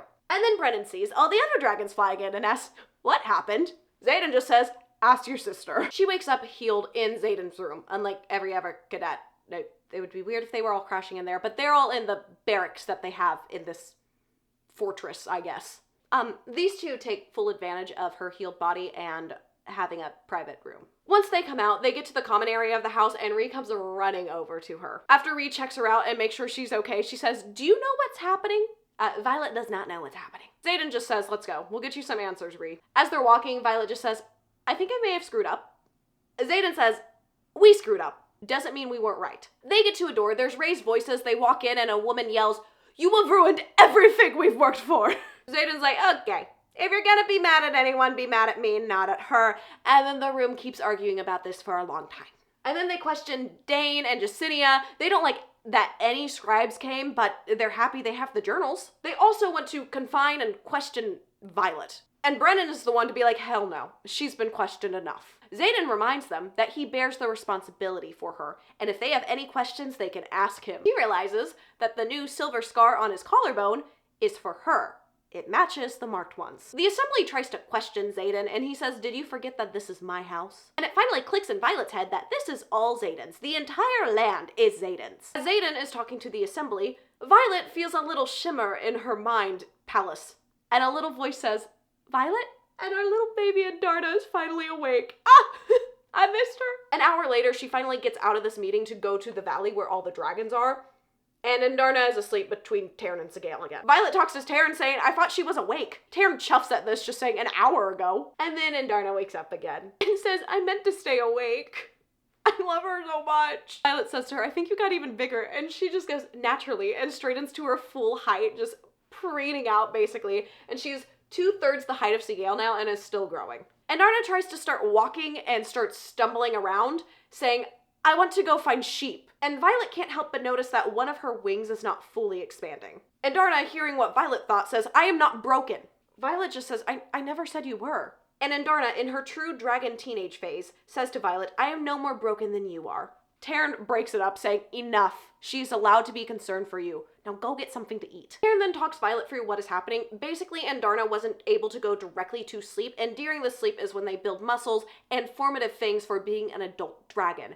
And since she wasn't in the Vale when this happened, she never grew the muscle that she was supposed to for the swing.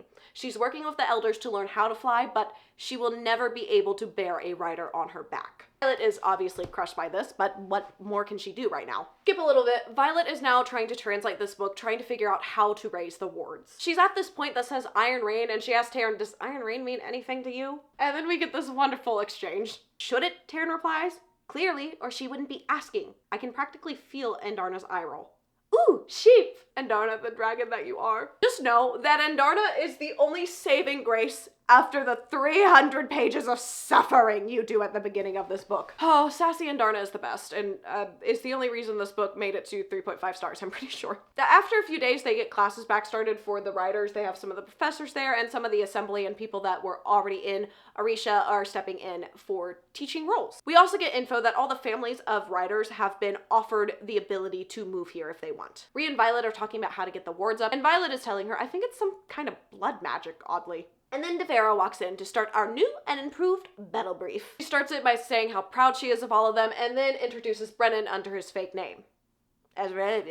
He tells them all that they are expected to find replacements for missing section and squad leaders by tomorrow. Yeah, they're not choosing for them, they're making them choose their own for once. Then he goes on to say that Fourth Wing doesn't just have the honor of having this year's Iron Squad, but Flame Section has the unique honor of being the only section still completely intact. She wasn't aware of this, she thought it was just her squad, but it is her whole section that came. He continues saying, I figure you would like a patch for this? Riddick really wants a patch. He starts with an update from Navarra. It sounds like the general public does not know about the wyvern carcasses that dropped everywhere. And, plus, they still feel like their secret location is secret. He's also going over that they will learn how to take on dark wielders by the time they graduate, and learn that flyers are dangerous, but not the enemy. Then, they go into an actual battle. They talk about an attack that happened from Griffin riders on an outpost.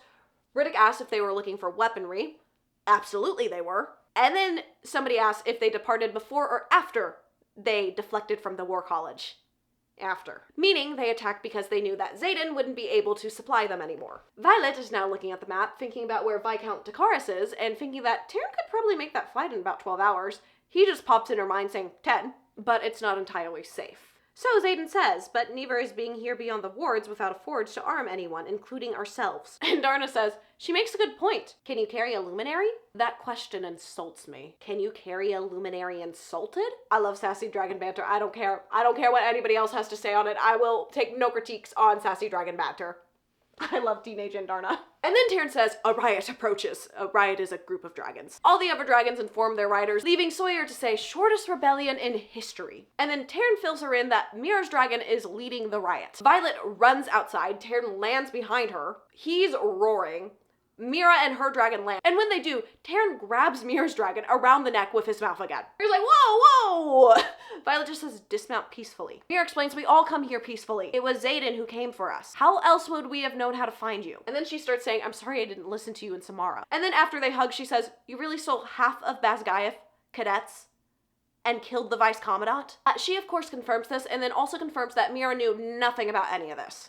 And Mira explains that their mother actually went to every single outpost and gave all the riders there an option to leave. And then Brennan walks out and says, hi Mira. She just says, you're alive? I mean, it's been 6 years and you're alive? He says, it's good to see you. And then she punches him in the face. So turns out she broke his nose. They're inside now, and Mira says, family doesn't let each other think that they're dead for 6 years. The only family in this room is me and Violet. Violet's like, whoa, okay, I did not say that. These two argue about a whole bunch of stuff, and finally Violet just says, stop it. And then Xaden walks in. And these two start kissing because of course they do. Mira and Brennan do bond over their hatred of this public display of affection though, so win-win? And then after a little more talk, she says, I need the blood of the 6 most powerful riders. I know how to raise the wards. That night, 9 of them, the assembly, Bodhi, and herself, all go up to the wardstone. As they're walking up that night, Brennan is telling Xaden about the deal the Viscount offered, and it still involves Violet wielding lightning, so of course Xaden says no. She's mentally speaking to him, saying, you need it. They then get there, they cut all their hands, they put it on the stone, and nothing happens. Something in her translation was obviously wrong. She's very unhappy. Xaden obviously knows this by her face. And she says, I failed. She's having a whole mental breakdown because apparently in her 21 years of life, she has never failed at anything. Anything. She starts shaking. The energy is building up inside of her from her rush of power from her emotion. And then Felix, one of the assembly members, is beside her saying, skip your run tomorrow. You're training with me. Mentally to Xaden, she says, take me to Takaris. And he says, no. In fact, he says, I would rather die. She walks right past Xaden. Brennan follows her out, not leaving her side. She's like, leave me alone. And he says, no, because you have that look on your face, like that time you refused to eat squash for dinner one night, and you sat at the dinner table the whole night, and I woke up to mom and dad asleep there. She says, fine, you can be the tag-along sibling for once. Then she talks to Taryn about all this, and he says, I will consider it. And then she finds Mira and says, I need your help. The next day, Violet is training with Felix, one of the assembly members, also turned teacher here now. And he asks her to simply aim for a group of boulders. Our girl does not know how to aim. We all know this, but Felix did not, and he is frightened. Violet's standing over there because she did 2 strikes in under a minute, and that was so fast and so good. And Felix is standing there going, I don't care. You completely missed. What would we have done if those were actual venin? Oh, that's right, we would be dead. Then Felix simply asks if she can do smaller lightning strikes, and she goes, no. It's lightning. It comes from the sky. Felix is full on losing his mind now, going, you've only wielded full strikes from the sky? You might have the most devastating signet in all of the continent, and yet you're just a glorified light show. Instead of using your power like an arrow, precise and measured, you're using it like boiling oil. He then gives her this thing called a conduit. It's a little glass orb that has a bit of alloy in the middle, and it attracts her power, so she has somewhere to focus that energy, and she's able to imbue the alloy and also learn how to use a lot less of her power at a time in a controlled manner. After he gives that, he's like, practice with it, we'll meet up another day, I'm done. Sibling road trip time. We've got Violet, Mira, and Brennan all going out to meet with the Viscount to get that luminary because Xaden refuses to let Violet show off her cool lightning powers that are basically just a glorified light show anyways, according to Felix. Brennan is mostly here to make sure they don't die, and he's also the only one that can negotiate on behalf of the assembly. It's kind of important that he game. As they get closer to the Viscount's palace, basically, a group of Griffins flies out to meet them and brings them in. This is when Taryn warns her that she will not be happy with the welcome they are going to receive. They all dismount off of their dragons, and Brennan just goes, they're expecting us. They're all interviewed real fast by the Griffins. Apparently they have some sort of truth sayer in a way there. And she's like, I'm here because the Viscount wants to see me wield lightning. Let's go. Then our group of Griffins parts, revealing the people behind them. And one completely dressed in black. Xaden's here. And he doesn't look too happy at all. And then Xaden gives us all the ick for maybe the first time, probably not. And he says, you aren't where I left you, Violence. Violet, luckily, has grown a backbone during this book series and said, I'm not where you left me? Brennan's just trying to get them to shut up because they're trying to negotiate, and now these two are fighting in front of everybody. Then Xaden snaps at Brennan saying, I can't believe you brought her here. Probably calmer than that, but that's what I imagine. Brennan gets his full sass on and says, I can't believe you think you outrank me. Snap, snap, snaps. I can't snap though, so. Kat is also here and she leads them up to their rooms. Xaden is trying to get Violet to come to his room so they can get changed for dinner together, and she's real mad, so she does not go. And then Xaden just tries to let her know why he actually wants her to come with him right now, and says, Takaris may want to keep you, but every other flyer in this place will happily slit your throat. And Mira's. In the name of revenge against your mother. And of course, Brennan is going by a fake name, so they don't know who he is.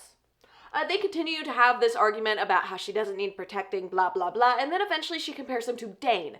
And ouch, that really hurts somebody's pride right there, because Dane sucks. She then puts on this black dress that is basically sheer, and apparently this dress is in every romantasy novel, as I can tell at this point.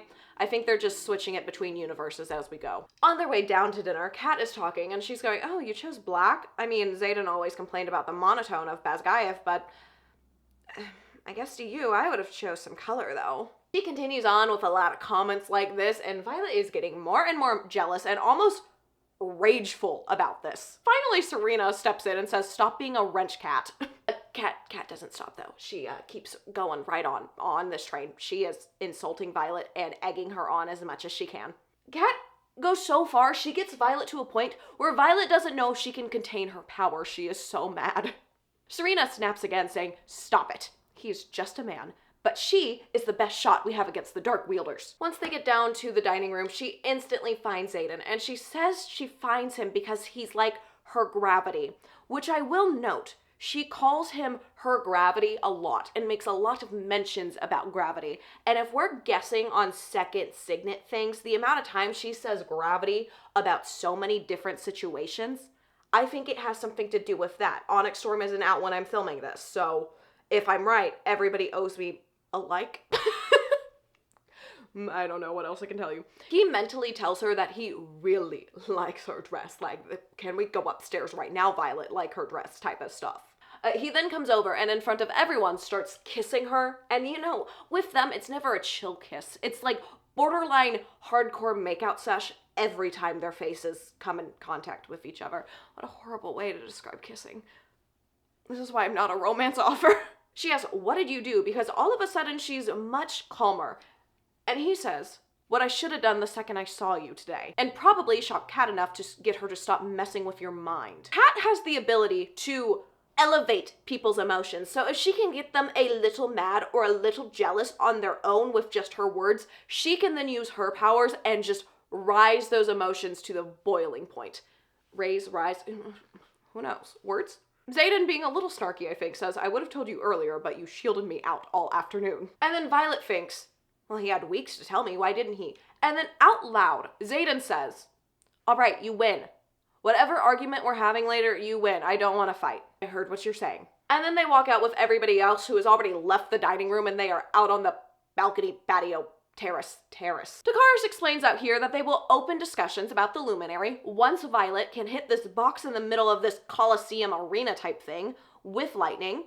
And then, you know, they'll talk about what they can do to get the luminary. And Xaden is not allowed to step foot in that arena while she is down there trying to hit the box, or the deal is off. It's also revealed that they almost had a deal for a luminary that was broken a year ago, which would have been when him and Kat broke up, so bet it doesn't have anything to do with that, right? Now, Mir and Brennan weren't banned from going down there with her, so they do. When they get down to the arena, she's getting ready to strike this box, or at least try to, and then the doors of the box fly open, and there is a venin just standing right there. Violet is panicking. Taryn is trying to get to her because he was off resting somewhere a little farther away. She tries to strike the venin. It doesn't work because she can't aim. She tries to throw a dagger at it, but misses because she didn't account for the rain that is currently pouring down also right now. Then the venin says, "It's you, the one who commands the sky. Oh, how I'll be rewarded when I return with you to my sage." Now, Xaden has flung a couple of his daggers. He didn't step foot down there, but he flung a couple more daggers for Brennan and Mira to have extra to give to Violet as well. Venin is now actively sucking magic out of the ground, like how a bunch of riders died in Resin and that she has seen just absorb their power as well. And so they are telling Mira, who has never seen this, that she needs to use her shields right now because her ability is to be a ward, basically. So she's doing everything she can to become a ward because she's only used her power to expand the wards and they are far, far away from them right now. But right before it gets to them, luckily she gets the ward around them and they don't all die in the battlefield. And then Violet has an idea on how to kill the venin. She tells Mira and Brennan, "Get off the field. There's a bunch of water. Don't stand in it." She then gets the venin out there, eventually gets a knife, thrown in its shoe, strikes lightning. Taryn is right behind her right now, so when she strikes the lightning, he picks her up and gets her away. The venin is electrocuted because no matter where her lightning struck, as long as it was in that field, which was very big, it would have been electrocuted, and that is a proven way to kill them. She gets back up to the terrace and the rest of the people, and Xaden has Takaris in a chokehold right now, and can we blame him? No. Xaden eventually puts him down, and then Violet goes up to him and goes, "You're lucky.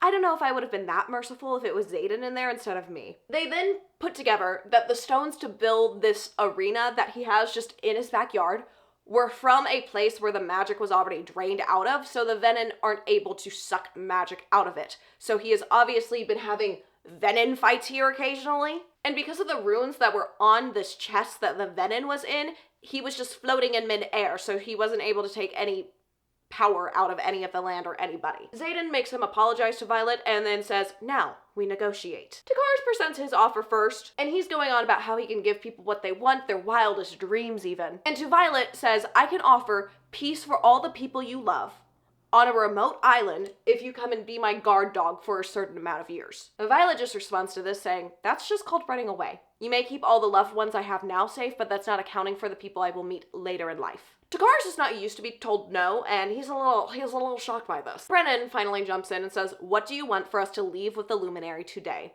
Weapons? And we can supply more once we have the Luminary. Takaris says, that's a good start, but I also want you to take 100 flyers with you back to Orisha. Since, their academy was destroyed, so maybe you could train them now.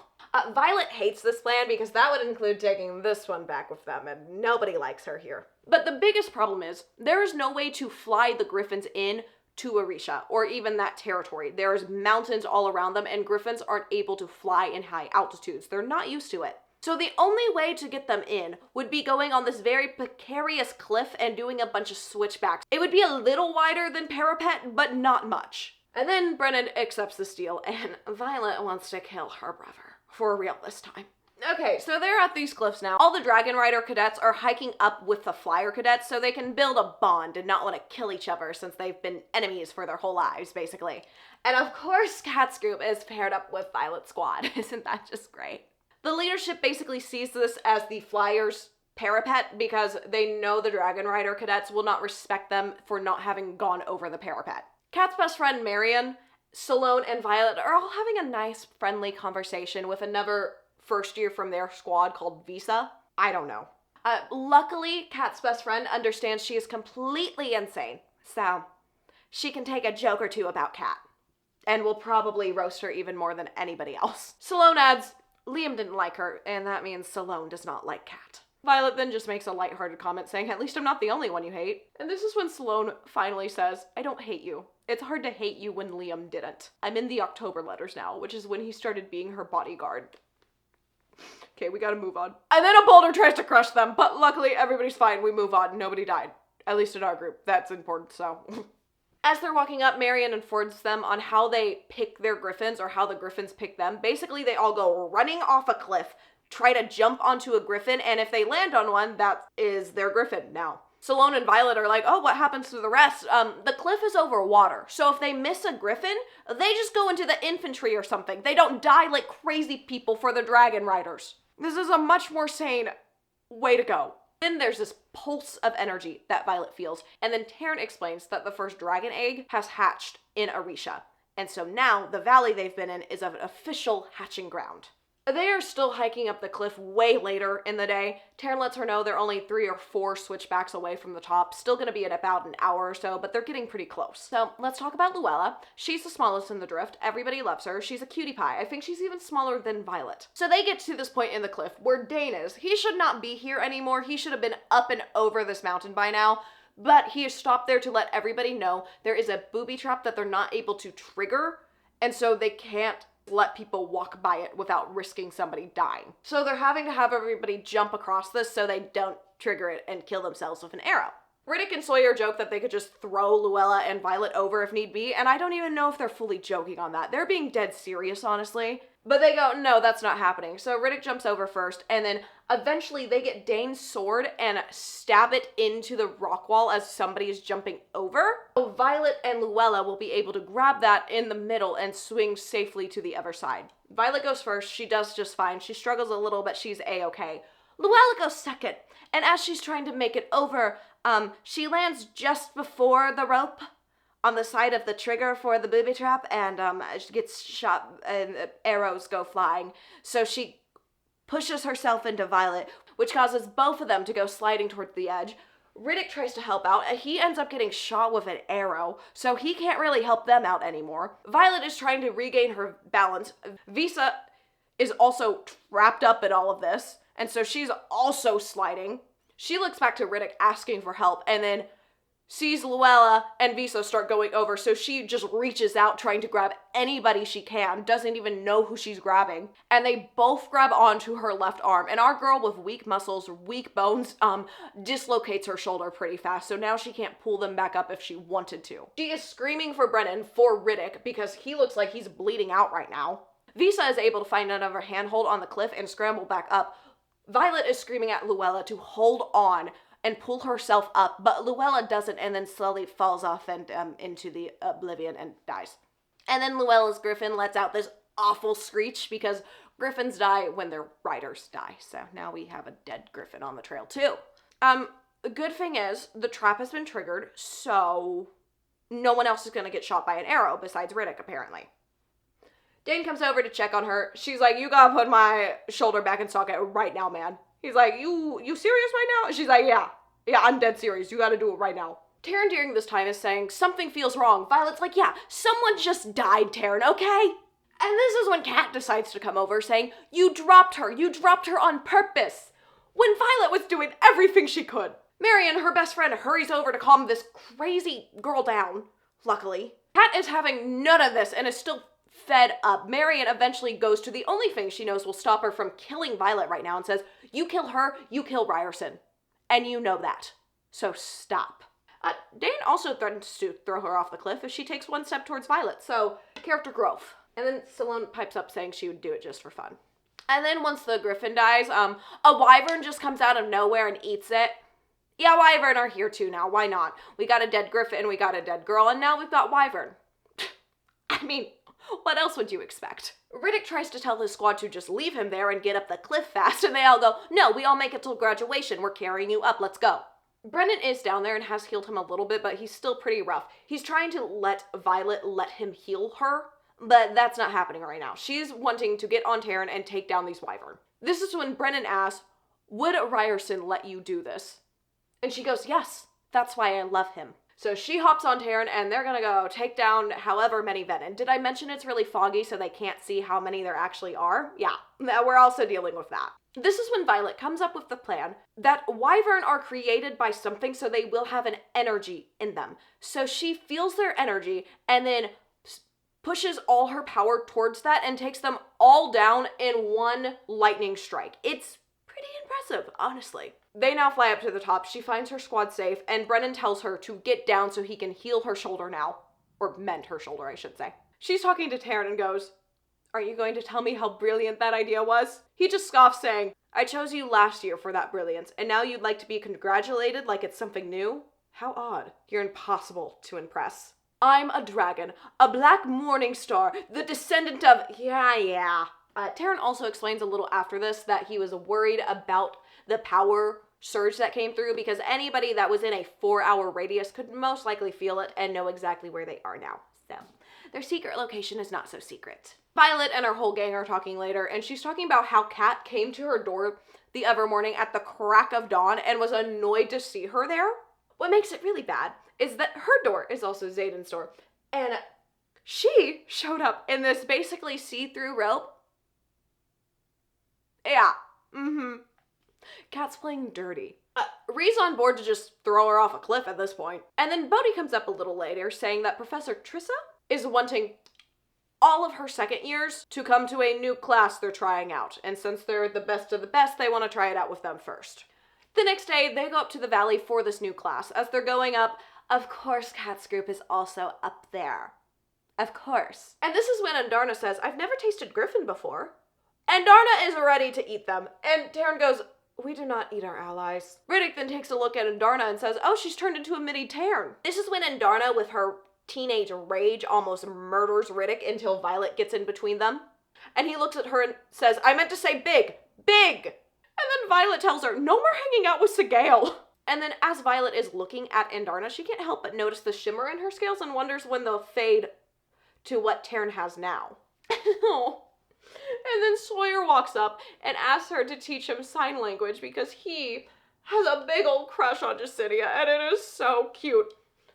Riddick makes a comment that apparently I'm not good enough, and Sawyer's like, no, you would have taught me the word for sex and said it was hello. That's why I'm not trusting you with this. Now, in this new lesson, Professor Trissa is teaching them how to make runes, which is basically making their power into a shape and then imbuing it into something to use at a later date. This is a Tirish tradition that has been forgotten about by most of the rest of the continent.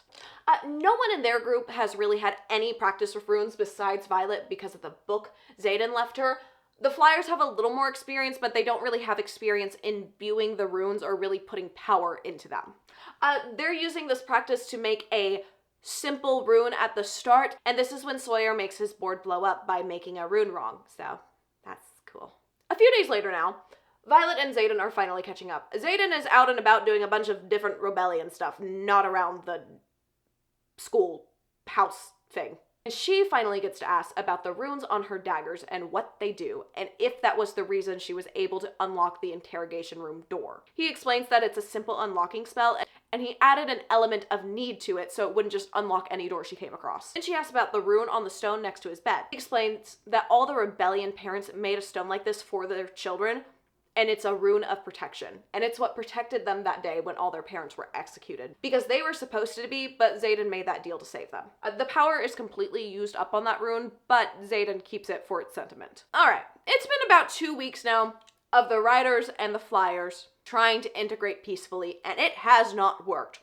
So they've decided they will be forcefully integrating them. They will be taking all the same classes at the same time, and they will be combining flyer groups and dragon squads. And today will be their last chance in the sparring class to spar whoever they want. Every person can only be sparred with one time, so they can't just all pick on somebody, but everybody can come up, request who they want to fight, and they will have to fight. And then they add at the end, you better request it today because you may not be able to fight them starting tomorrow. And of course, Kat challenges Violet to a fight. Rhys says, you've got this, you've been trained by the best. And she goes, yeah, Xaden. And Rhys like, no, me. Andarna chimes in saying, scratch her eyes out. Really, they're the softest tissue on the human body. Karen goes, Andarna, use your common sense. Hit her kneecaps. It's a much bigger target. Violet then slams her shields up saying, quiet time now. So, Kat and Violet begin fighting, and Violet's like, it kind of feels like choreography, weird. And then she realizes she fights the exact same way because they were both trained by Xaden. They have the exact same fighting style. Kat's trying to get in Violet's head saying, it doesn't bother you that he taught me first, that I had him first? Violet responds saying, not at all, since I have him now, even though some jealousy is definitely starting to rise in her emotions a little. And Violet, after some more taunting by Kat, she's starting to get so angry she can feel her power building up now. And Kat just keeps going on and on and on and on. Violet eventually goes, you know what bothers me? Is that you're so obsessed over a man. Kat just keeps pushing and pushing though, and Violet is at rage levels at this point and says, what is wrong with you? It's not my fault that he doesn't love you. Kat says, of course he doesn't. He's not capable of loving anyone. You think I'm so petty that I would attack another woman over a man? Violet's like, yeah, I think you are. Kat says, no, I'm going to war with you for a crown. That was the reason we were engaged. It was promised to me. And then Kat says, get some control over your emotions, Violet, as if she isn't doing this to Violet.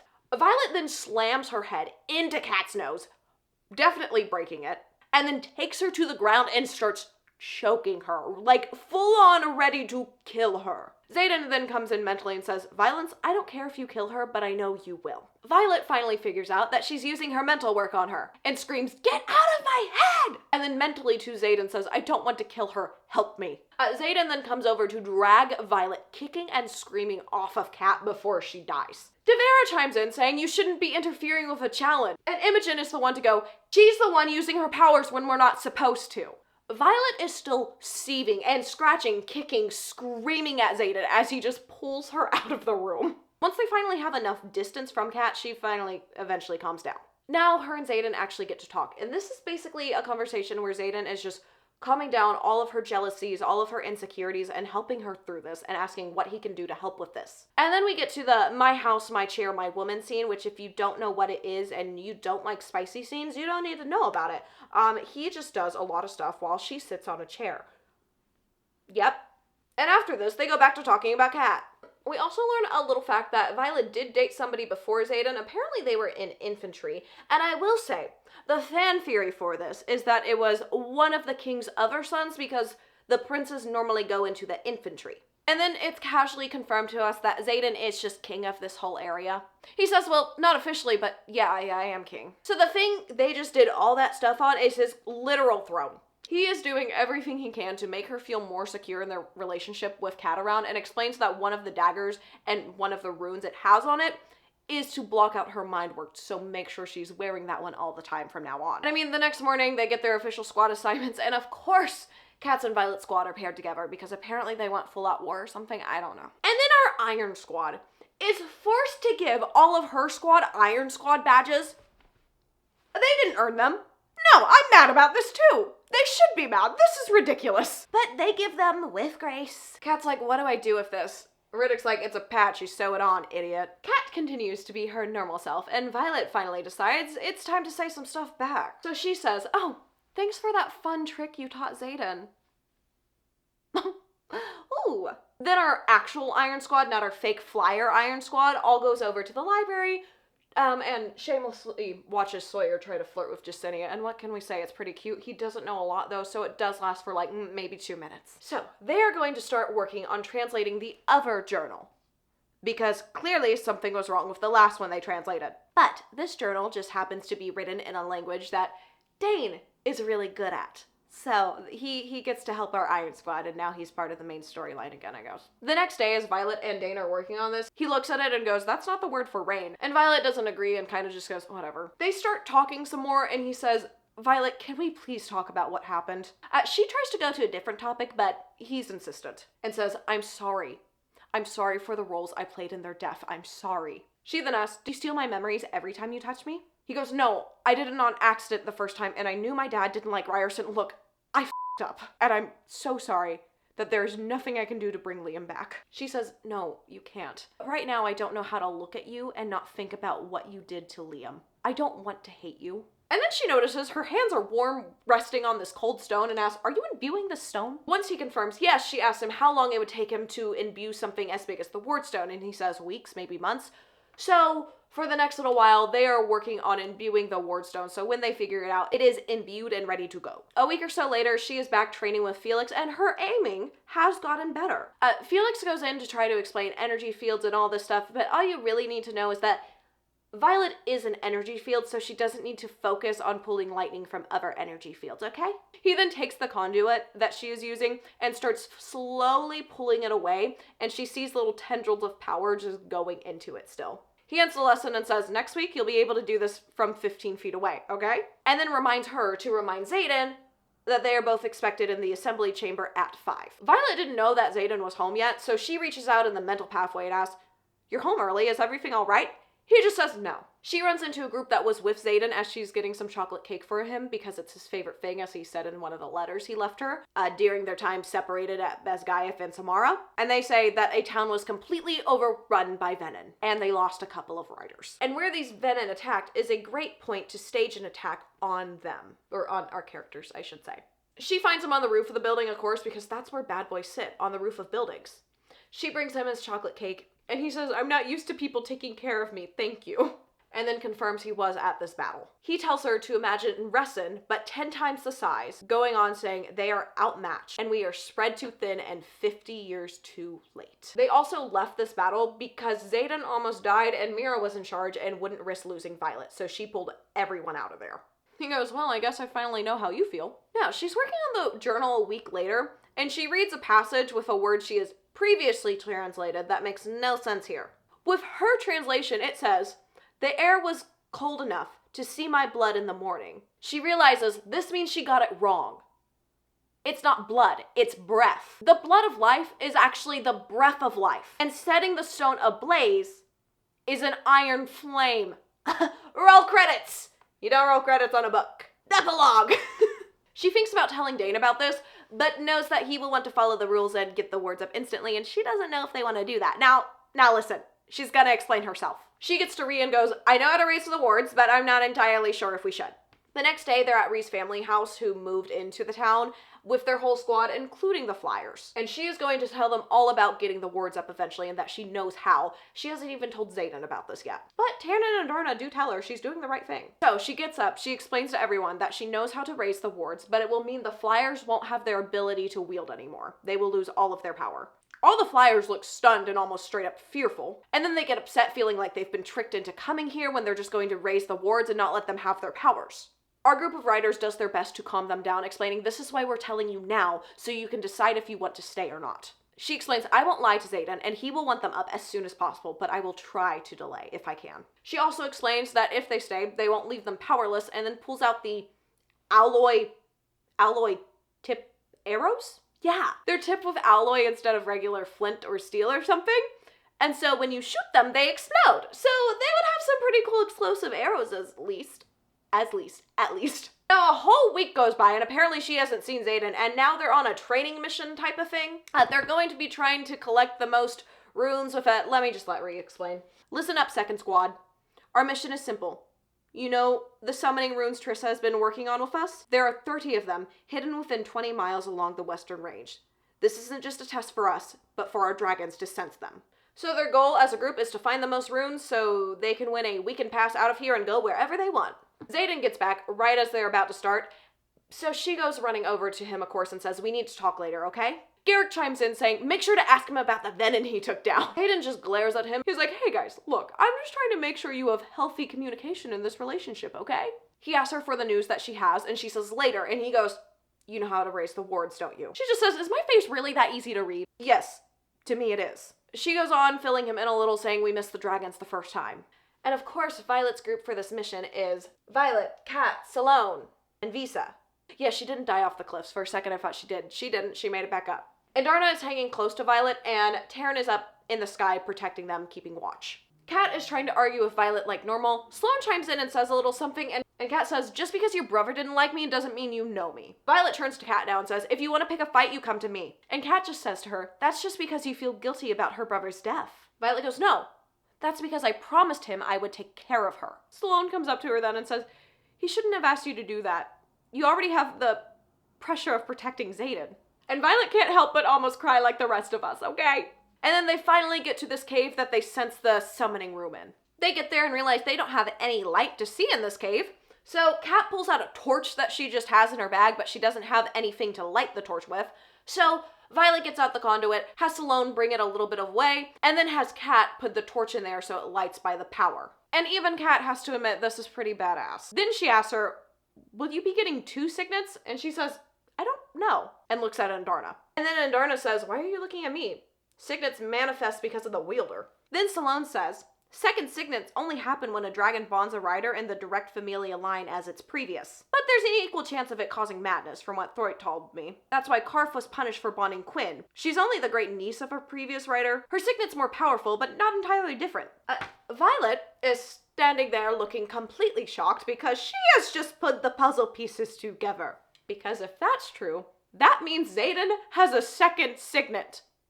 Now, I don't know how she didn't put this together pages ago, because it was pretty obvious, and she claims to be really smart, but she's just putting it together now. Because his dragon was bonded with his grandfather.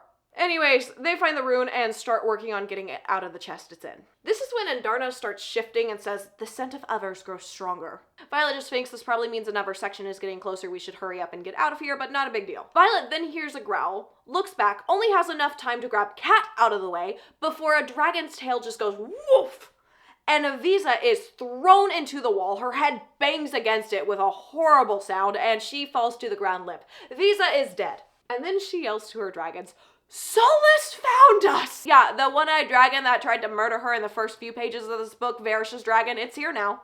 Her first thought is that she has to keep Kat safe to keep Xaden safe, because if Kat dies on their watch, then the Viscount is gonna want to kill Xaden. Everybody wants to kill Xaden. Andarna gets to them before Solus blasts them with fire and covers them with her wings. She's fireproof, so she's fine. After this, Andarna charges Solus, but he just smacks her aside like she's nothing. Andarna's fine after this, though. It's all good. Violet then hears Kat go, "Let me go, you're draining my power," and Salone lets go, horrified. Violet yells at Kat to get out. Kat gets over to her Griffin and gets out of the way just in time. Solus then cries out in pain while Violet is figuring out a plan on how to get her and Salone out of here, because Kat came back and started shooting Solus with arrows. Violet runs and dives with her broken conduit that is just this glass shard at this point, right where Solus's soft spot is, and slices him down. And then wields her energy into it. Solus shakes her off, but she is still imbuing power into him. Then she sees this blast of fire, and Andarna grabbing onto Solus's neck and being hit back and forth, while Solus is just swinging his neck around while she holds on. Someone pulled Violet out of the way of this, luckily. She thinks it's Liam because of the eyes, but it's just Salone, who is taking her to the mouth of the cave. And she feels the power in her body fading. She was getting kind of close to burning out again, so this is a great relief. Now, Taryn is at her back. He's too big to get in the cave, but they're near him now, so they're safe. And then they hear a dragon scream. And luckily, we are let know very quickly that Andarna is alright. That scream was from Solus. Sloane is then there saying, I drained you. I didn't mean to. I'm so sorry. Am I churning? After a second, Taryn says, she is as Nolan is. She is a siphon. Violet explains this to her that she didn't churn venin. She didn't drain her power. She's just a siphon for power. And then Andarna comes walking, or should I say prancing into the light because she just killed another dragon. Violet says, you killed him. And Taryn just roars, Slayer! Violet is getting checked out by healers and menders in her room. And after a bit, Xaden bursts in, sees Kat in there, and just says, what are you doing in here? Kat says she saved my life. Making sure she was seen by a healer was the least I could do. And then leaves. As the healer also leaves. He figures this is a private matter now, because I would not want to be in a bedroom with these two either. They would just start going for it, and they would not have a care in the world you were there, I'm pretty sure. He then says, what were you thinking saving Kat? I'm sorry, you're mad at me? I fight my way out of a cave against a dragon, and you're mad at me. For saving a woman in the line of succession to the throne of Paramil. He goes on saying, you saved her because she was the third in line, you hate her, and you still saved her. Why? She cuts him off saying, for you! And Xaden goes, all I want is you. If she dies, then I'll take the consequences. If she can't channel, I'll take those consequences too. But not you. Never you. Gods, Violet, I'm doing everything in my power to both respect your freedom and keep you safe, and you're... I don't even know what you're doing. Keep me safe. Is that what you do? I get it all mixed up with the just not killing me thing. And then he says, there it is. Finally ready to ask me about the deal I made with your mother? Oh, they're fighting again, but it's a little bit different and pretty juicy. He then goes, you knew that I knew? And it's starting to sound like that Friends episode where Chandler and Monica are getting together and slowly all the friends are finding out about it, you know? The one where Xaden and Violet fight again. He's like, I keep saying I'm sorry for last year, but I still don't think you've forgiven me. They talk through why he took the deal with her mom, why he doesn't regret it, because he may have killed Violet without that deal and likes her a lot right now. She then just says, how are we having the same fight 10 months later? He goes, because it wasn't just me who shattered your trust last year. Because you didn't have a chance to find your feet before you were tortured. Because I came for you, told you that I loved you, and you decided you could admit to love me, even be with me, but we skipped over the step where you admit to fully trusting me. Take your pick. It's like we're still on the parapet last year, but I'm not the one worried you'll find something unlikable if you dig a little deeper. You are. She says, that's bullshit, and how am I supposed to fully trust you when battle axes are flying out of armors left and right? Xaden is just left there going, battle axes flying out of armors? And goes, please explain. It was an analogy I used with Imogen. She then explains that if a battle axe came flying out of an armoire trying to kill you, you would want to check the rest of the armoire out. He then says, okay, what's in our armoire? And list all the normal stuff in there. But do you actually know what's in there? Do you know that I haven't moved that stuff? She's like, no, that's not what I meant. He interrupts saying, what about the blanket that my mother made for me back on the top shelf? She just goes, I didn't go snooping. Checkmate, basically. He says, because you trust me. And then he pushes more saying, why didn't you ask me about the deal? Because she didn't want all of this that's happening now, their romance, everything, to just be because her mother made a deal with him. And then someone is now knocking on the door. Then she's like, okay, fine. Let's put your whole asking the right questions things to the test. What's your second signet? And then he pulls the shocked Pikachu face. She pushes more. He doesn't respond. And she says, so much for asking. They are now pounding on the door, and Brennan says, we have an emergency. Hordes of wyvern are heading this way. We have to get the wards up now. They take the most powerful dragons, they breathe on the stones, and the wards go up. But there's no fire on top of theirs, but they think maybe the one on top of the other ward stone is symbolic, you know?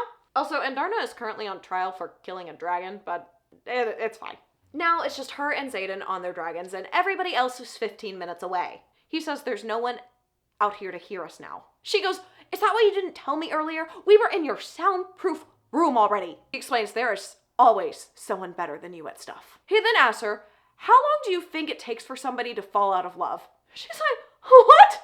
He continues saying, because I think it will take you all but a heartbeat once you know. She is flipping out now, thinking of all the awful signets he could have and have used on her already. And then she starts working through what he would actually need and what his second signet would be. She gets to the point and says, more than anything, you need control. She then stops and says, who knows? He doesn't say anything. She just repeats, who knows, with her temper rising. He then says, no one else knows, because if they did, I'd be dead. There is only one signet they kill riders for. She thinks this, and out loud he says, yes. She's thinking, I didn't say anything out loud, and then says, no. Finally, she says, you're an intrinsic. meaning he can read minds. He corrects her saying, I'm a type of intensic.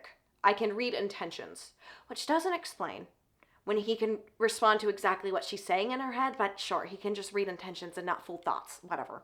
She snaps, can you read thoughts or not? He explains it's more complicated than that. Think of that breath of a second before the actual thought. The subconscious motivation you might not even be aware of in your mind, or even when the instinct drives you to move, or you're looking to betray someone. The intention is always there. Mostly they come across as pictures, but some people intend in very clear pictures. This is when Tairn starts growling low in his throat, meaning Sigale kept this secret from him. Violet slams her shields up on Tairn to block out the betrayal that is about to flood into her from his emotions. Violet can't help but feel a little betrayed, thinking, how many times has he used this on me? But she does still love him. He's just begging her to say something. And she says, my love isn't fickle, so you better live today, because I'm ready to ask you all the questions. The Wyvern are closing in now, so they get on their dragons and put this fight behind them for a little bit. There are at least a dozen venin on top of this horde of Wyvern as well. A couple of the Wyvern try to go through the wards, and when they do, they fall to the ground. So the wards work.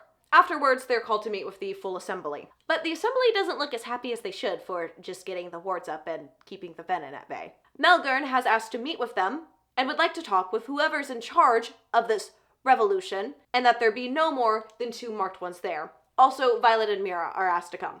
Their mom will also be there, so that's why they're wanted. Then Serena says, there's something else you need to know, and then uses her powers, meaning the wards are not fully functional. And guess where this meeting is?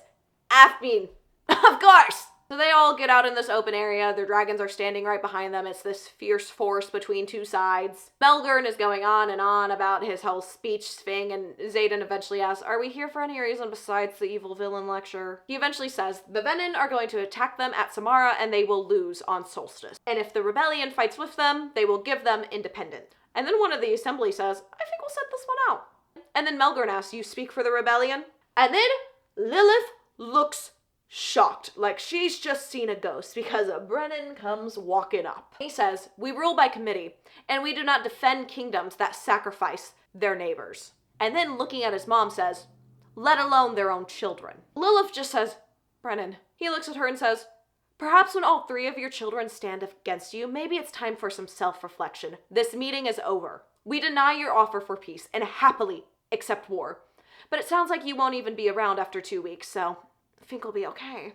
Violet's thinking, are we really just gonna leave them to die, guys? This doesn't seem like the right thing to do. All of our group now has gotten on their dragons besides Xaden, Violet, and Mira.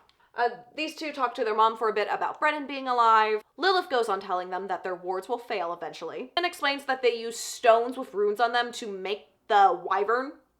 The venin use them to make the wyvern, and tells them if they don't believe her to go check the wyvern. Finally, she explains that Warwick probably lied in his journals, but Lyra would have been telling the truth on how to raise the wards. She then says to Violet, you have the heart of a writer, but the mind of a scribe. Violet, I'm trusting you not only to protect yourself, but to protect Mira and Brennan. They go to check on the wyvern carcasses, and it starts twitching, so luckily they have Violet there, and she strikes it down with lightning. Mira and Violet are like, oh, crap. So, yeah, they gotta fix their wards bad. Violet then goes and tries to convince Brennan not to leave them to fight Samara by themselves, but he is not budging on this issue. Then she just goes to the sparring gym because Xaden left her a note to meet him in there later. He figures if they're gonna fight, might as well be in here. Before they have the fight about his second signet that he told no one about, he does let her know that the assembly officially voted and they will not be helping at Samara, and he lost the vote, meaning he wanted to help. Now they're sparring and having a mental fight all at the same time. It's wonderful, wonderful scene. Violet isn't down with this plan of physically fighting and emotionally fighting at the same time, but he goes, I made a new rule. No more fighting in our bedroom. Now you make a rule. And of course hers is we don't keep secrets. From now on, it's full disclosure. He says, done. But I just need you to be here no matter what happens. I just need to know that you will come back to talk it out. Then they both say, I love you, blah, blah, blah, relationship stuff. She then asks him, where's your mother? You never talk about her. He explains that his mother left when he was younger and that her marriage contract stated that she only had to stay around until he was 10 years old. And as soon as he was 10, she said, peace out, bye. And he hasn't seen her since. Then she asks him, when did the second signet start? When did you get the second signet? When did it appear?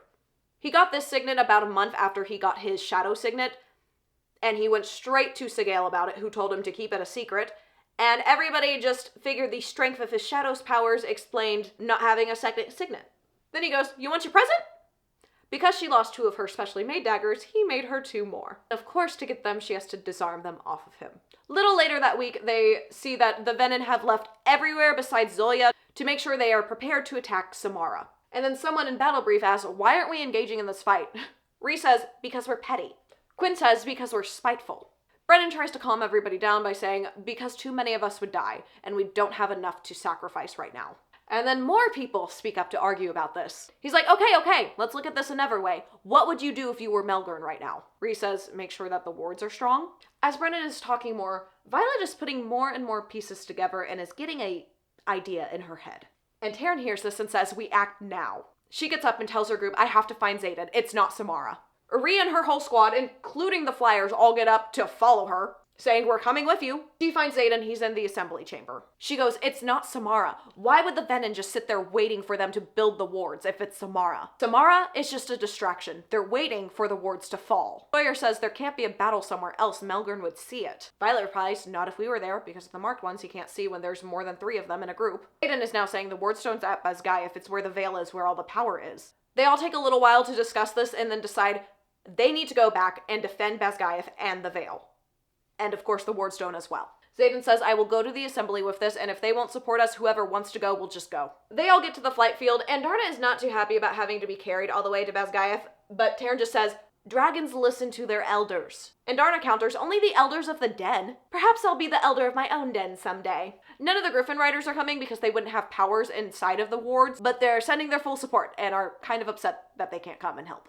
Also, the first years aren't coming. Marianne does stop by to give Violet exploding arrows, though, so that's great. Xaden comes over, lets her know that the assembly is not budging, but they do have a decent amount of people that are riding out with them now to just go to Basgiath and protect it as best they can. Xaden then tells Violet to come with him, and Rhys says, "No. With all due respect, my entire squad is staying together this time, but you're welcome to join us." And then Violet lets Mira know this same thing, that she is welcome to join Fourth Wing, but they are all staying together. Violet is telling Andarna to go hide in the veil when they get there, and Andarna is just like, "No, I'll be where I'm needed." They make it all the way to Basgiath, and then they go find her mom, who is still there. They explain to her that the wards are in danger, and she's going, "No, they're not." They do find out that she has sent everybody she can to Samara, so that's super cool. So smart. After a bit more convincing, she finally takes them to go check on the wardstone. Taryn tells Violet that Garrick's dragon is worried for some reason. We don't know why, but he's worried. And that he senses the same thing he did in Ressin. As they're going down and down and down, Xaden makes sure to stay close to Violet. I'm pretty sure he always does, but he's also staying close this time because he knows it's kind of the same vibe as the interrogation chamber she was tortured in for multiple days. They walk into the wardstone room to find guards dead on the floor. And then they walk a little further in, and Xaden has to pull Violet out of the way of a dragon tail whipping around. The wardstone is still up. It still has the iron flame on top. But they then see Bade on top of the wardstone with Jack Barlow on top of her head. So that's cool.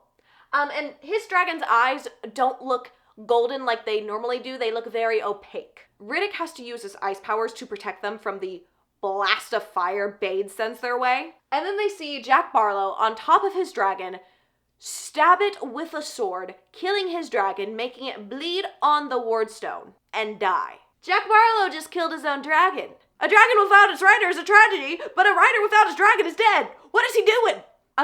Then the wardstone fire goes out, and then the wardstone cracks in half, and the wards are down. That's super good, right? Violet lands a dagger in him, but, the wards are already down, so we're already screwed. Xaden just yells at him, saying, "You know you're about to join your dragon, right?" Jack's like, "Actually, no. They think they're the superior being, but look how easy it was to control her. And look how easy it is to replace the power she gives me." Jack frickin' Barlow is a frickin' venin. He's a venin. He's the bane of my existence is what he is, but he's a venin also. He has been a venin for a long time, as early as when they first sparred against each other. And then he explains that wards don't block all magic like they think they do. It allows them to get enough for them to still feed their veninness. Meaning there's more venin in Navarre. He keeps going, saying, "You have no idea what is coming for you, and this giant horde, blah, blah, blah." This giant horde is coming for you. Xaden is ready to kill him, but Violet says, "We need him alive for questioning. The serum we have to block our bonds to the dragon should block him from getting any power from the ground." Xaden is about to go forward and knock him out, but Dane gets in the way, touches Jack, but then Jack starts taking the power out of Dane, so Xaden has to knock him out anyways. Dane explains he was reading his memory and they don't have enough for the horde coming. Mira just says, well, it has to be, because they now have 10 hours to make a plan on how to defeat a horde of wyvern and venin. They're making a plan, but the reality is, with the amount of venin and wyvern coming towards them, they're all dead. There is nothing they could do with the numbers they have right now to all make it out alive. And Barlow has placed runes all around Basgiath, so it's easy for the venin to find. They have people going out trying to dig them all up, but I mean, the venin are already on their way. They're splitting everybody up that came with them into certain grids. They'll guard that section and they won't go outside of that section. But the problem is, her mom doesn't have anybody guarding the section with the wardstone in it. So if they're able to repair it, it's just going to be overrun by venin already. And it's also the place filled with the most power. That's why the wardstone is there. Her mom just says, okay, sure, good idea, Violet, but you're wrong. Violet and Xaden are about to get down to freaky business in the bedroom because they might die tomorrow. They probably will die tomorrow when there's a knock on their door. It's Brennan again. Brennan apparently just has a sense of when these two are alone together and is like, gotta go knock on their door now.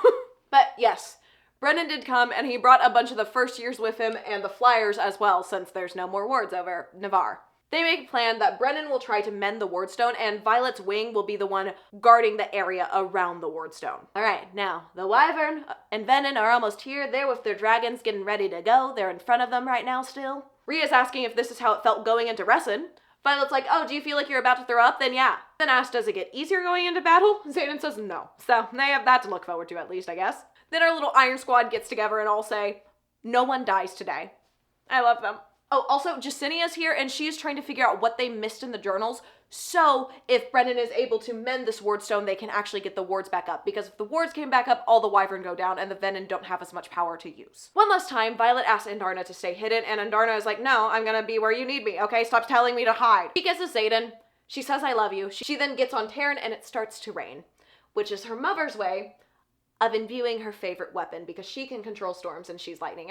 It's pretty cute. Mother-daughter power duo, love it. The wyvern are now here. They're flying up in the clouds, so Violet is able to use the storm her mother has created and get the lightning through it and just take down a bunch of wyvern as they come through. She's thinking maybe it's gonna be easier, but then the wyvern reroute and get out of the clouds, so it's not as easy to hit them anymore. I don't know the logic of that, but I guess they're not near the energy field science. She hits another wyvern, but now they're close for everybody to start engaging, so we are in full battle melee mode. They're all fighting and fighting in their section. Xaden is with them. I believe Mira is with them as well. And then Brennan has the first years in Fourth Wing down with him to keep him safe, and also to keep them safe and out of the way of the venin. A venin eventually lands on Taryn, and Violet is stuck in her saddle because it's waterlogged at this point, so she can't get out. Rhea jumps over onto it, takes the venin out, and then Taryn has to roll over to get the venin off. She's holding on to Rhea. Luckily, Rhea gets off. We didn't have a repeat of what happened with Liam. Violet can take a little breath now and get back to killing venin. It's very exciting. Fight scenes. And now Melgren and his group is only 10 minutes away, so once they get there, they have a little more of a fighting chance. But there's also a second horde of venin on their way, and wyvern, so, maybe not. All of a sudden, Taryn bellows, Artem, which is Riddick's dragon. They look up to see Wyvern biting the back of his dragon, and there's more Wyvern coming in for the kill. So they start flying up to help him out, and Sawyer is already on his way. She does take a Wyvern down with her bow and arrow, though, which is pretty cool. Then the pair of Wyvern that were flying in see Sawyer, change course, and aim for him instead. They're biting at him. Sawyer is trying to kick them off of his dragon. Eventually, one of his legs goes in a Wyvern's mouth, and doesn't come back out of the mouth. So he's down a leg and is now bleeding out pretty fast, honestly. Violet's like, oh my word, I'm about to lose another friend to a wyvern battle. This is awful. Violet gets out of her saddle, cuts herself out of it, lands on Artem, gives Riddick the bow and arrow, says, shoot the venin when I am on Sawyer's dragon. He goes, on what now? But okay. Taryn is very upset about this whole thing, but there's nothing he can do to stop her now. Eventually she gets to Sawyer. Riddick shoots the wyvern, gets it off of his dragon and Sawyer's dragons, and then she is sliding down, and now they're in a free fall, only to be stopped by Taryn catching her. And then he lands them safely on the ground. They're on the ground now. Violet is calling out for medic help, anything, because again, Sawyer doesn't, leg down, not man down, but leg down. Peter Malark over here. Taryn does inform her that Brennan has mended the stone, so they're getting somewhere. If they can figure out how to get the wards back up, they have a stone at least. She's still calling for help. Taryn lets her know that help is on the way, and then Kat and Marion get there to take Sawyer. They're taking Sawyer away, and then she turns around to see a venin about 20 feet away from her. She tells the flyers to go take Sawyer, but of course they don't listen.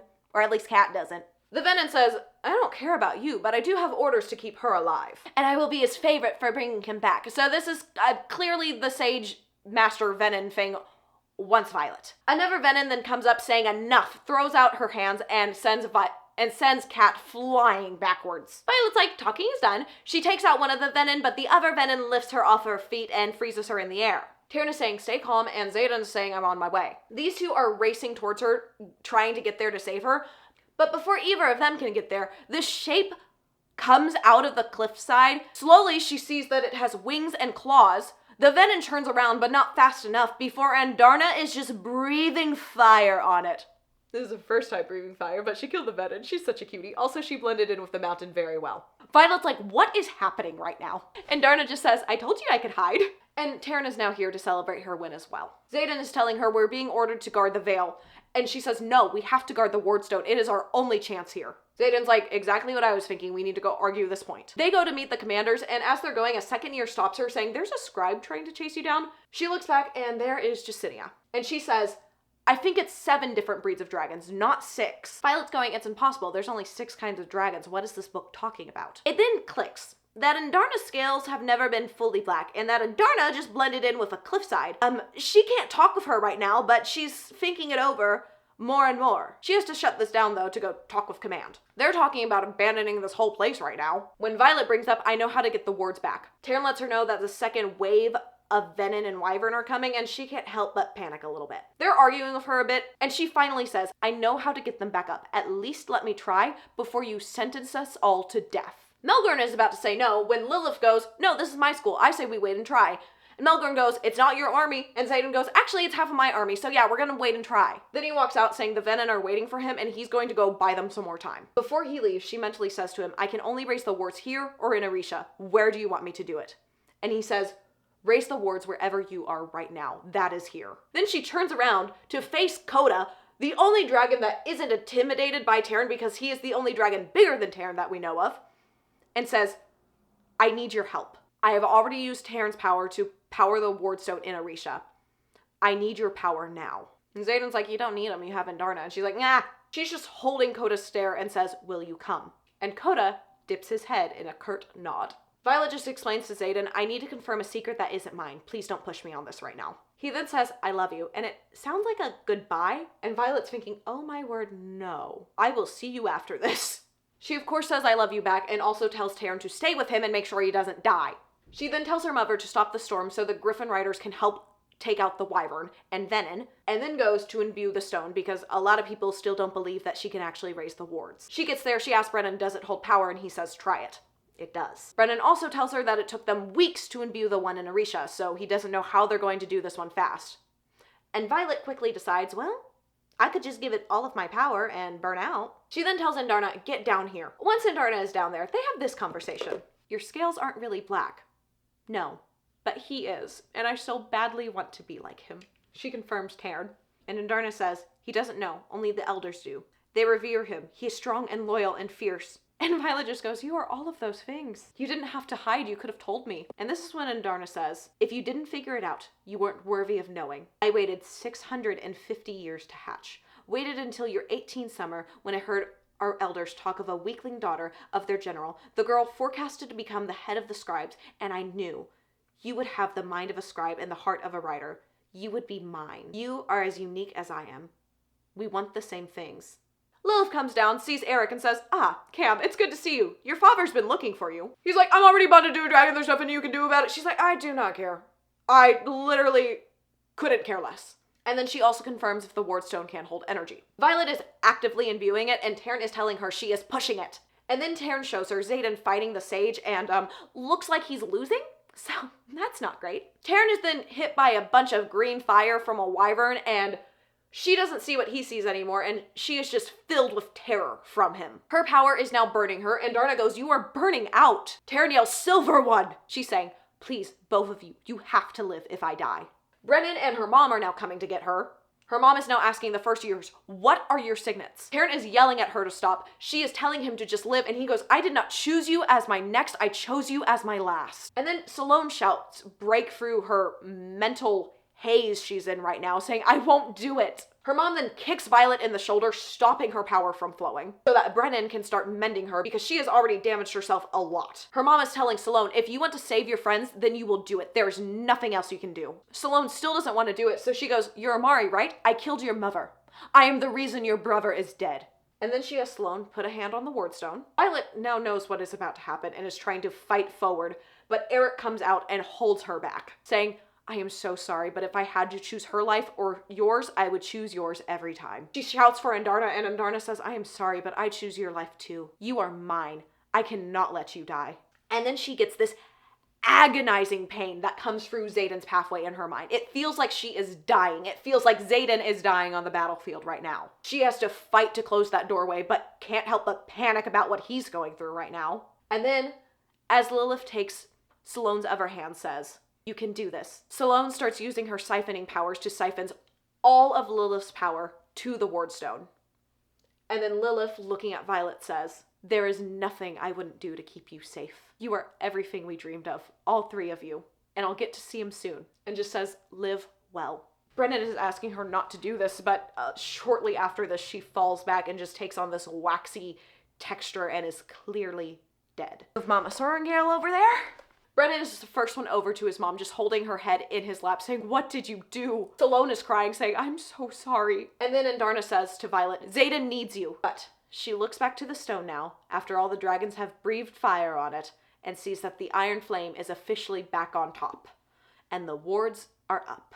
When they get out to the courtyard, wyvern bodies are everywhere. Taryn does confirm that Xaden is alive. Dane is alive, saying hi to Violet, and then shoves Dane out of the way and goes up to her and is just talking about how excited they are that they made it. And then she looks at Ree and sees her face, and then sees the faces on Brennan and Mira and goes, oh, Violet, I'm so sorry. And just brings her into the biggest hug. Then Violet goes over, walks to Xaden, who is standing at the edge of a cliff just looking down, and asks him, what happened? Xaden says, I killed him. I snapped whatever tether he had on my body, and I killed him. He fell into this ravine, into the water down there, and I keep just waiting for him to pop back up, even though I know he is miles downriver and dead. Violet explains what happened on her end to get the wards back up, and Xaden says, I am so sorry. And she says, she killed your dad. He goes, I didn't want her dead. I could never want anybody you love dead. Then she tells him all about Melgern wanting them to come back because she overheard them talking about that on her way to see him. He nods, saying, then we'll come back. The wards won't hold back home. He quickly looks to his side, looking at her, and then quickly looks away again. And then continues on with what he's saying. It's good. You won't be as scared then. She goes, I just fought an army of wyvern and venin. What would scare me? And then he asks, do you love me? She just says, you know I do. And then she grabs his hand. He turns towards her with his eyes still lowered, says, what is out there that I should be so scared of? What did the sage tell you? And then he slowly brings his eyes to hers. And all she can think is, no, no. And he says, me. Because now Xaden has red rings around his gold-flecked onyx eyes. You should be scared of me. All right, cut to Xaden's point of view. We're in a dream sequence right now. He's remembering his fight with the venin. The sage was telling him to turn, saying it was the only way to save her, and just doing more taunting, trying to get him to turn into a venin. He refuses and uses all the power he can for burnout, but he knows he is running out, and eventually he reaches down to the ground for more power, and Sagail says, you cannot.